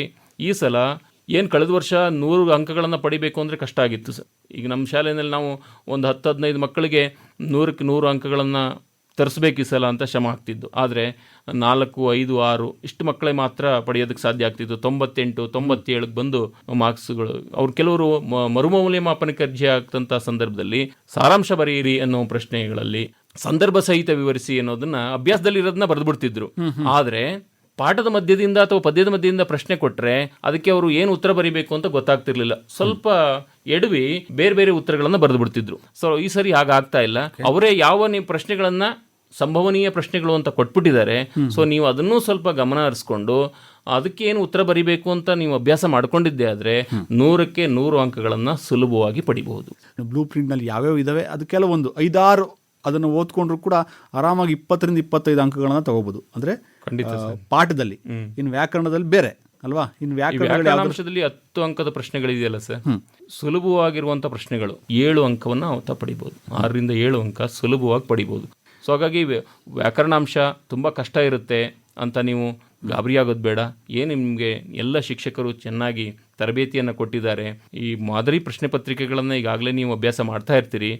3 ಪೂರ್ವ ಸಿದ್ಧತಾ ಪರೀಕ್ಷೆಯನ್ನು ಡಿಪಾರ್ಟ್ಮೆಂಟ್ ಅವರ ಇಲಾಖೆ ವತಿಯಿಂದ ನಡೆಸ್ತಾ ಇದ್ದಾರೆ. ಸೊ ಅದನ್ನು ನೀವು ಚೆನ್ನಾಗಿ ನೋಡ್ಕೊಳ್ಳಿ. ಆ ಪ್ರಶ್ನೆ ಪತ್ರಿಕೆಯನ್ನು ಯಾವ ರೀತಿ ಪ್ರಶ್ನೆಗಳು ಬರ್ಬೋದು ಅನ್ನೋದು ಸಂಪೂರ್ಣವಾದಂಥ ಮಾಹಿತಿಯಲ್ಲಿ ಇರುತ್ತೆ. ಅದನ್ನೆಲ್ಲ ಅಭ್ಯಾಸ ಮಾಡಿಕೊಂಡು ಮಾದರಿ ಪತ್ರಿಕೆಗಳನ್ನ ಓದ್ಕೊಂಡು ಹೋದರೆ ಪಾಸ್ ಆಗೋದಕ್ಕೂ ತೊಂದರೆ ಇಲ್ಲ, 100ಕ್ಕೆ 100 ಅಂಕಗಳನ್ನು ಪಡೆಯೋದಕ್ಕೂ ತೊಂದರೆ ಆಗೋದಿಲ್ಲ. ಇನ್ನೊಂದು ಮುಖ್ಯವಾದಂಥ ಅಂಶ ಏನು ಅಂದರೆ ಸರ್, ಮೈಸೂರು ಉತ್ತರ ವಲಯದಿಂದ ಕಲಿಕಾ ಬೆಂಬಲ ಅಂತ ಒಂದು ಪುಸ್ತಕವನ್ನು ಹೊರತಂದಿದ್ದಾರೆ ಸಂಪನ್ಮೂಲ ವ್ಯಕ್ತಿಗಳು. ಅದು ಎಲ್ಲರಿಗೂ ಸಿಗುತ್ತೆ. ದಯವಿಟ್ಟು ಸಾಧ್ಯವಾದರೆ ಆ ಪುಸ್ತಕವನ್ನು ತೆಗೆದು ಒಂದ್ಸಲ ನೋಡಿ. ಎಲ್ಲ ವಿಷಯಗಳು ಇದೆ ಇದ್ರ, ಬರೀ ಕನ್ನಡ ಒಂದೇ ಅಂತಲ್ಲ, 6 ವಿಷಯಗಳಿಗೂ ಸಂಬಂಧಪಟ್ಟಂತಹ ಸಂಪೂರ್ಣ ಪ್ರಶ್ನೆಗಳನ್ನು ಒಂದು ಕಡೆ ಕಟ್ಟಿಕೊಡುವಂಥ ಪ್ರಯತ್ನ ಮಾಡಿದ್ದಾರೆ ಸಂಪನ್ಮೂಲ ವ್ಯಕ್ತಿಗಳು. ಸೊ ಹಾಗಾಗಿ 1 ಅಂಕ 2 ಅಂಕ ಅಂತ ಏನು ಹೇಳಿದೆ, ಎಲ್ಲ ಪ್ರಶ್ನೆಗಳಿದೆ. ಅದನ್ನು ನೀವು ಕಣ್ಣಾಡಿಸಿದ್ರೆ ಒಮ್ಮೆ ನೋಡಿಕೊಂಡ್ರೆ ಅದು ಸಹ ನಿಮ್ಗೆ ಅನುಕೂಲ ಆಗುತ್ತೆ. ಓಕೆ ಸರ್, ಭಾಳ ಸಂತೋಷ. ಇಷ್ಟೊತ್ತು ಮೈಸೂರು ಆಕಾಶವಾಣಿಗೆ ಬಂದು SSLC ಪರೀಕ್ಷಾ ಸಿದ್ಧತಾ ಕಾರ್ಯಕ್ರಮ ಸರಣಿಯಲ್ಲಿ ಪ್ರಥಮ ಭಾಷೆ ಕನ್ನಡದ ವಿಚಾರದ ಬಗ್ಗೆ ನೀವು ನಮ್ಮ ವಿದ್ಯಾರ್ಥಿಗಳಿಗೆ ಕಿವಿ ಮಾತುಗಳನ್ನು, ಕೆಲವು ಟಿಪ್ಸ್ಗಳನ್ನು ಹೇಳಲಿಕ್ಕೆ ಸಾಧ್ಯ ಆಯಿತು ಮತ್ತು ಹೇಳಿದ್ರಿ ಕೂಡ. ಹಾಗೆ ಅದನ್ನು ನಮ್ಮ ವಿದ್ಯಾರ್ಥಿಗಳು ಸ್ವಲ್ಪ ಸೀರಿಯಸ್ ಆಗಿ ಅದನ್ನು ಯೋಚನೆ ಮಾಡಿದ್ರು ಕೂಡ ಇಷ್ಟು ಸುಲಭ ಇದೆಯಲ್ವ, ಯಾಕೆ ನಾನು ಪ್ರಯತ್ನ ಮಾಡಬಾರ್ದು ಅನ್ನುವ ಆಶಯ ಅವರಿಗೆ ಬರಬಹುದು. ಅದೇ ಉದ್ದೇಶ ಕೂಡ ನಮ್ಮ ಕಾರ್ಯಕ್ರಮದ್ದು ಅಂತ ಹೇಳ್ತಾ, ಕೊನೆಯದಾಗಿ ನಮ್ಮ ವಿದ್ಯಾರ್ಥಿಗಳಿಗೆ ಏನು ಮಾರ್ಚ್ 18ನೇ ತಾರೀಕು SSLC ಪರೀಕ್ಷೆ ಆರಂಭ ಆಗ್ತದೆ, ಮೊದಲ ಒಂದು ಪತ್ರಿಕೆ ಪ್ರಥಮ ಭಾಷೆ ಕನ್ನಡ ಆಗಿರೋದ್ರಿಂದ ವಿದ್ಯಾರ್ಥಿಗಳಿಗೆ ಒಂದು ಕಿವಿ ಮಾತೇನು? ಸರ್, ಇದುವರೆಗೆ ಪ್ರಶ್ನೆ ಪತ್ರಿಕೆಯ ಎಲ್ಲ ಪ್ರಶ್ನೆಗಳ ಬಗ್ಗೆ ಮಾಹಿತಿಯನ್ನು ನೀಡಿದ್ದೀವಿ. ಎಲ್ರಿಗೂ ಇದು ಅರ್ಥವಾಗಿದೆ ಅಂತ ಅಂದ್ಕೊಂಡಿದ್ದೀನಿ. ಕೊನೆಯದಾಗಿ ಮಕ್ಕಳೇ, ಈಗಾಗಲೇ ನೀವು 3 ಪೂರ್ವಸಿದ್ಧತಾ ಪರೀಕ್ಷೆಯನ್ನು ಶಾಲೆಯಲ್ಲಿ ಬರೀತೀರ. ಸೊ ನಿಮಗೆ ಪರೀಕ್ಷಾ ಭಯ ಅನ್ನೋದು ಖಂಡಿತ ಇರೋದಿಲ್ಲ ಅಂತ ಭಾವಿಸ್ತೀನಿ. ಇನ್ನು 4ನೇ ಪರೀಕ್ಷೆ ಅಂದರೆ ಅದು ವಾರ್ಷಿಕ ಪರೀಕ್ಷೆ. ಸೊ ಈ ವ್ಯತ್ಯಾಸ ಏನು? ಇದನ್ನು 3 ಪರೀಕ್ಷೆಯನ್ನು ಶಾಲೆಯಲ್ಲಿ ಬರೆದಿರ್ತೀರ, 1 ಪರೀಕ್ಷೆಯನ್ನು ಹೊರಗಡೆ ಬರೆದಿರ್ತೀವಿ, ಅಷ್ಟೇ ವ್ಯತ್ಯಾಸ ಮಕ್ಕಳೇ. ನೀವು ಎಲ್ಲೋ ಯಾವುದೋ ಶಾಲೆಯಲ್ಲಿ ಬರೀಬೇಕು, ಅಲ್ಲಿ ಯಾರೋ ಇನ್ವಿಜಿಲೇಷನ್ಗೆ ಬರ್ತಾರೆ. ಸೊ ಈ ಭಯ ಗೊಂದಲ ಏನು ಮಾಡ್ಕೋಬೇಡಿ. ನಮ್ಮ ಶಾಲೆಯಲ್ಲಿ ಕೂತು ನಾನು ಪರೀಕ್ಷೆ ಬರಿತಾ ಇದ್ದೀನಿ ಅಂತ ಅಂದ್ಕೊಳ್ಳಿ. ಒತ್ತಡನ ಮಾಡ್ಕೋಬೇಡಿ. ಮಾನಸಿಕ ಒತ್ತಡ ಆಗಿಬಿಟ್ರೆ ನೀವು ಕಲ್ತ್ಕೊಂಡು ಹೋಗಿರುವಂಥ ಪ್ರಶ್ನೆಗಳು ಉತ್ತರಗಳು ಎಲ್ಲ ಮರ್ತೋಗ್ಬಿಡುತ್ತೆ. ಸೊ ಹಾಗಾಗಿ ಇದು 3 ಪೂರ್ವಸಿದ್ಧತಾ ಜೊತೆಗೆ ಪ್ಲಸ್ 1 4ನೇ ಪರೀಕ್ಷೆ ಅಂತ ಅಂದ್ಕೊಳ್ಳಿ. ಪರೀಕ್ಷೆಯನ್ನು ಬರೀರಿ, ಯಾವ ಭಯ ಬೇಡ. ಇನ್ನೊಂದು ಮುಖ್ಯವಾಗಿ ಬರವಣಿಗೆ. ನಾವು ಮೌಲ್ಯಮಾಪನ ಮಾಡುವಂಥ ಸಂದರ್ಭದಲ್ಲಿ ನೋಡಿದ್ದೇನೆಂದರೆ ತುಂಬ ಮಕ್ಕಳು ಬರವಣಿಗೆಯಲ್ಲಿ ಉತ್ತಮವಾಗಿರೋದಿಲ್ಲ. ಏನು ಬರೆದಿದ್ದಾರೆ ಅಂತ ಅರ್ಥ ಮಾಡ್ಕೊಳ್ಳೋದೇ ಕಷ್ಟ ಆಗುತ್ತೆ. ಸೊ ನಾನು ಹೇಳಿದೆ 3 ಅಂಕ ಕೊಟ್ಬಿಡ್ತೀವಿ, 2 ಅಂಕ ಕೊಡ್ತೀವಿ ಅಂತ. ಬರವಣಿಗೆ ಉತ್ತಮವಾಗಿದ್ದರೆ ನಾವು ಒಳಗಡೆ ವ್ಯಾಕರಣ ದೋಷವನ್ನು ಹೆಚ್ಚಾಗಿ ಗಮನಿಸೋಕೆ ಹೋಗೋದಿಲ್ಲ. 1-2 ವ್ಯಾಕರಣ ದೋಷ ಇದ್ರೂ ಬರವಣಿಗೆ ಚೆನ್ನಾಗಿದೆ ಅಂತ ಪೂರ್ಣ ಅಂಕವನ್ನು ಕೊಡ್ತೀವಿ. ಓಕೆ. ಸೊ ಬರವಣಿಗೆ ಚೆನ್ನಾಗಿಲ್ಲ ಅಂದರೆ ವ್ಯಾಕರಣ ದೋಷನ ಹುಡುಕ್ತೀವಿ. ಸೊ ಹಾಗಾಗಿ ನೀವು ಬರವಣಿಗೆಗೆ ಹೆಚ್ಚು ಗಮನ ಕೊಡಬೇಕು. ಪ್ರಾರಂಭದಿಂದ ಕೊನೆವರೆಗೂ ನೀವು ಬರವಣಿಗೆ ಕಡೆ ಗಮನ ಹರಿಸಿ ಉತ್ತಮವಾದಂಥ ಬರವಣಿಗೆ ಇರಲಿ. ಮತ್ತು ಇನ್ನೊಂದು ಅಂದರೆ ಸಮಯ ಪಾಲನೆ, ಇದು ಬಹಳ ಮುಖ್ಯ ಸರ್. ಏಕೆಂದರೆ ಪ್ರಾರಂಭದಲ್ಲಿ 10 ಪ್ರಶ್ನೆಗಳಿರುತ್ತೆ ವ್ಯಾಕರಣಾಂಶಕ್ಕೆ ಸಂಬಂಧಪಟ್ಟದ್ದು, ಗೊತ್ತಿಲ್ಲ ಅಂತ ಯೋಚನೆ ಮಾಡ್ತಾ ಕೂತ್ಕೊಂಡ್ಬಿಡ್ತಾರೆ. ಆಮೇಲೆ ಇನ್ನೊಂದು ತಪ್ಪೇನು ಮಾಡ್ತಾರೆ ಅಂದರೆ 1ರಿಂದ 10 ಪ್ರಶ್ನೆ ಇರುತ್ತೆ. ನಾನು ಮಕ್ಕಳಿಗೆ ಕಿವಿ ಮಾತು ಹೇಳೋದೇನೆ ಅಂದರೆ 1ರಿಂದ 10 ಪ್ರಶ್ನೆ ಸಂಖ್ಯೆಯನ್ನು ನಮೂದು ಮಾಡ್ಕೊಂಬಿಡಿ. ನೀವು ಯಾವಾಗಲಾದ್ರೂ ಉತ್ತರ ಬರೀರಿ, ಒಂದೇ ಕಡೆ ಇರಲಿ. ಅದು ಇಲ್ಲಿ 2 ಪ್ರಶ್ನೆ ಬರೆಯೋದು, ಇನ್ನೊಂದು ಕಡೆ 2 ಪ್ರಶ್ನೆ ಬರೆಯೋದು, ಇನ್ನೊಂದು ಕಡೆ 2 ಪ್ರಶ್ನೆ ಬರೆಯೋದು. ಕೊನೆಯಲ್ಲಿ ಏನು ಮಾಡೋದು, ಎಲ್ಲಿ ಬರೆದಿದ್ದೀನಿ, ಯಾವ ಪ್ರಶ್ನೆಗೆ ಉತ್ತರ ಬರೆದಿದ್ದೀನಿ ಅಂತ ಗೊತ್ತಾಗಲ್ಲ, ಬಿಟ್ಬಿಡೋದು. ಸೊ ಹಿಂಗಾಗ್ಬಿಡೋದು. ಕ್ರಮಬದ್ಧವಾಗಿ ವ್ಯಾಕರಣಾಂಶಕ್ಕೆ ಸಂಬಂಧಪಟ್ಟಂಥ ಪ್ರಶ್ನೆಗಳನ್ನು ಒಂದು ಕಡೆ ಬರ್ಕೊಳ್ಳಿ. ಮತ್ತು ಗೊತ್ತಿಲ್ಲದೆ ಇರೋ ಪ್ರಶ್ನೆಗಳನ್ನ ಬಿಟ್ಬಿಡಿ. ಕೊನೆಯಲ್ಲಿ ನಿಮಗೆ ಸಮಯ ಉಳಿದ್ರೆ ಯೋಚನೆ ಮಾಡಿ ಅದನ್ನು ಬರೀರಿ. ಯಾವ್ಯಾವ ಪ್ರಶ್ನೆಗೆ ಎಷ್ಟೆಷ್ಟು ಸಮಯವನ್ನು ನಿಗದಿ ಮಾಡಿದರೆ ಅಷ್ಟನ್ನು ನೀವು ಪಾಲನೆ ಮಾಡಿಕೊಂಡು ಎಲ್ಲ ಪ್ರಶ್ನೆಗಳಿಗೂ ಉತ್ತರವನ್ನು ಬರೆದದ್ದೇ ಆದರೆ ಖಂಡಿತ ಅಂಕಗಳು ಸಿಗುತ್ತೆ. ನಿಮಗೇನು ಗೊತ್ತಾಗಲಿಲ್ಲ, 2 ಅಂಕದ ಪ್ರಶ್ನೆ, 3 ಅಂಕದ ಪ್ರಶ್ನೆ, 10 ಅಂಕದ ಪ್ರಶ್ನೆ, ಆ ಪಾಠವನ್ನು ನೀವು ಕೇಳಿರ್ತೀರ, ಓದಿರ್ತೀರ. ಅದಕ್ಕೆ ಸಂಬಂಧಪಟ್ಟಂಗೆ ಏನಾದರೂ ನಿಮ್ಗೆ ತೋಚಿದ್ದನ್ನು ಒಂದು 4 ಸಾಲನ್ನು ಬರೀರಿ. ಖಂಡಿತ 1 ಅಥವಾ 2 ಅಂಕಗಳು ನಿಮಗೆ ಸಿಗುತ್ತೆ. ಹಾಗಾಗಿ ಒತ್ತಡಕ್ಕೊಳಗಾಗಬೇಡಿ. ಕೆಲವೊಂ ಬಲ್ಲವರಿಂದ ಕಲಿತು ಕೆಲವೊಂ ಶಾಸ್ತ್ರಂಗಳಂ ಕೇಳುತ್ತಂ ಕೆಲವೊಂ ಸಜ್ಜನ ಸಂಘದಿಂದರಿಯಲ್ ಸರ್ವಜ್ಞನಪ್ಪಂ ನರಂ ಅಂತ ಹೇಳ್ತಾರೆ. ಹಾಗೆಯೇ ನೀವು ಇಲ್ಲಿ ಹೇಳಿದ್ವಲ್ಲ, ಎಲ್ಲ ಕಡೆಯಿಂದನೂ ನೀವು 1, 2, 3 ನಿಮ್ಗೆ ಎಲ್ಲಿ ಸಾಧ್ಯ ಅಲ್ಲಿ ನೀವು ಅಂಶಗಳನ್ನು ತಗೊಂಡ್ರೆ ನೀವು 50ಕ್ಕಿಂತ ಹೆಚ್ಚು ಅಂಕಗಳನ್ನು ಖಂಡಿತ ಗಳಿಸ್ಬೋದು. ನಿಮಗೆ ಒಳ್ಳೆಯದಾಗಲಿ. ಎಲ್ಲ ಮಕ್ಕಳು, ಮೈಸೂರು ನಗರ ಮತ್ತು ಗ್ರಾಮೀಣ ಭಾಗದ ಎಲ್ಲ ಮಕ್ಕಳು ಈ ಸಲದ ಈ ಪ್ರಶ್ನೆ ಪತ್ರಿಕಾ ಪದ್ಧತಿಯನ್ನು ಅನುಸರಿಸಿ ಯಾವ್ಯಾವ ಪ್ರಶ್ನೆಗಳಿಗೆ ಹೊತ್ತು ಕೊಟ್ಟಿದ್ದಾರೆ, ಯಾವ್ಯಾವ ಪಾಠಗಳನ್ನು ಓದಬೇಕು ಅಂತ ಹೇಳಿದ್ದಾರೆ, ಆ ಪಾಠಗಳನ್ನು ಒತ್ತು ಕೊಟ್ಟು ಓದಿ ಎಲ್ಲರೂ ಪಾಸಾಗಿ 100ಕ್ಕೆ 100 ಫಲಿತಾಂಶ ಬರಲಿ ಅಂತ ನಾನು ಹಾರೈಸ್ತೀನಿ ಸರ್. ಭಾಳ ಸಂತೋಷ ಸರ್. ಇಷ್ಟೊತ್ತು ಮೈಸೂರು ಆಕಾಶವಾಣಿಗೆ ಬಂದು ಕನ್ನಡ ಭಾಷೆಯ ಸಂಬಂಧಪಟ್ಟಾಗ ಮಾಹಿತಿ ಮಾಡಿಕೊಟ್ರಿ. ಏನು ಒಂದು ವರ್ಷದಲ್ಲಿ ಕಲ್ತಿದ್ದನ್ನು ಒಂದು 3/4 ಗಂಟೆಲಿ ನಾವು ಹೇಳಲಿಕ್ಕೆ ಸಾಧ್ಯ ಆಗೋದಿಲ್ಲ. ಕೊನೆಯ ಸಂದರ್ಭದಲ್ಲಾದರೂ ಕೂಡ ಇನ್ನೂ ಕಾಲ ಮಿಂಚಿಲ್ಲ. ಈ ಮಾಹಿತಿಯನ್ನು ತಿಳ್ಕೊಂಡು ಈ ವರ್ಷ 100ಕ್ಕೆ 100% ಏನು ನಮ್ಮ ಮೈಸೂರು ಭಾಗದಲ್ಲಿ ಒಳ್ಳೆಯ ಅಂಕವನ್ನು ತಗೊಂಡು ಎಲ್ಲರೂ ಪಾಸ್ ಆಗಲಿ ಅನ್ನೋ ಉದ್ದೇಶ ಮೈಸೂರು ಆಕಾಶವಾಣಿದು ಅಂತ ಹೇಳ್ತಾ ಇಷ್ಟೊತ್ತು ಕಾರ್ಯಕ್ರಮದಲ್ಲಿ ಬಂದು ಭಾಗವಹಿಸಿ ಧನ್ಯವಾದ ಸರ್. ನಮಸ್ಕಾರ. ನಮಸ್ಕಾರ ಸರ್, ಧನ್ಯವಾದಗಳು. ಇದುವರೆಗೆ ಪರೀಕ್ಷೆಗೆ ಸಿದ್ಧರಾಗೋಣ ಬನ್ನಿ ಮಾಲಿಕೆಯಲ್ಲಿ ಪ್ರಥಮ ಭಾಷೆ ಕನ್ನಡ ಈ ಕುರಿತು ಭಾರತೀಯ ವಿದ್ಯಾಭವನ ಶಾಲೆಯ ಶಿಕ್ಷಕರಾದ MN ಕೃಷ್ಣಪ್ಪ ಅವರೊಂದಿಗೆ ಮಾತುಕತೆಯನ್ನು ಆಲಿಸಿದಿರಿ. ಇವರೊಂದಿಗೆ ಭಾಗವಹಿಸಿದವರು ದಿಗ್ವಿಜಯ್ B. ಇದು ಇಂದಿನ ಮಕ್ಕಳ ಮಂಟಪ.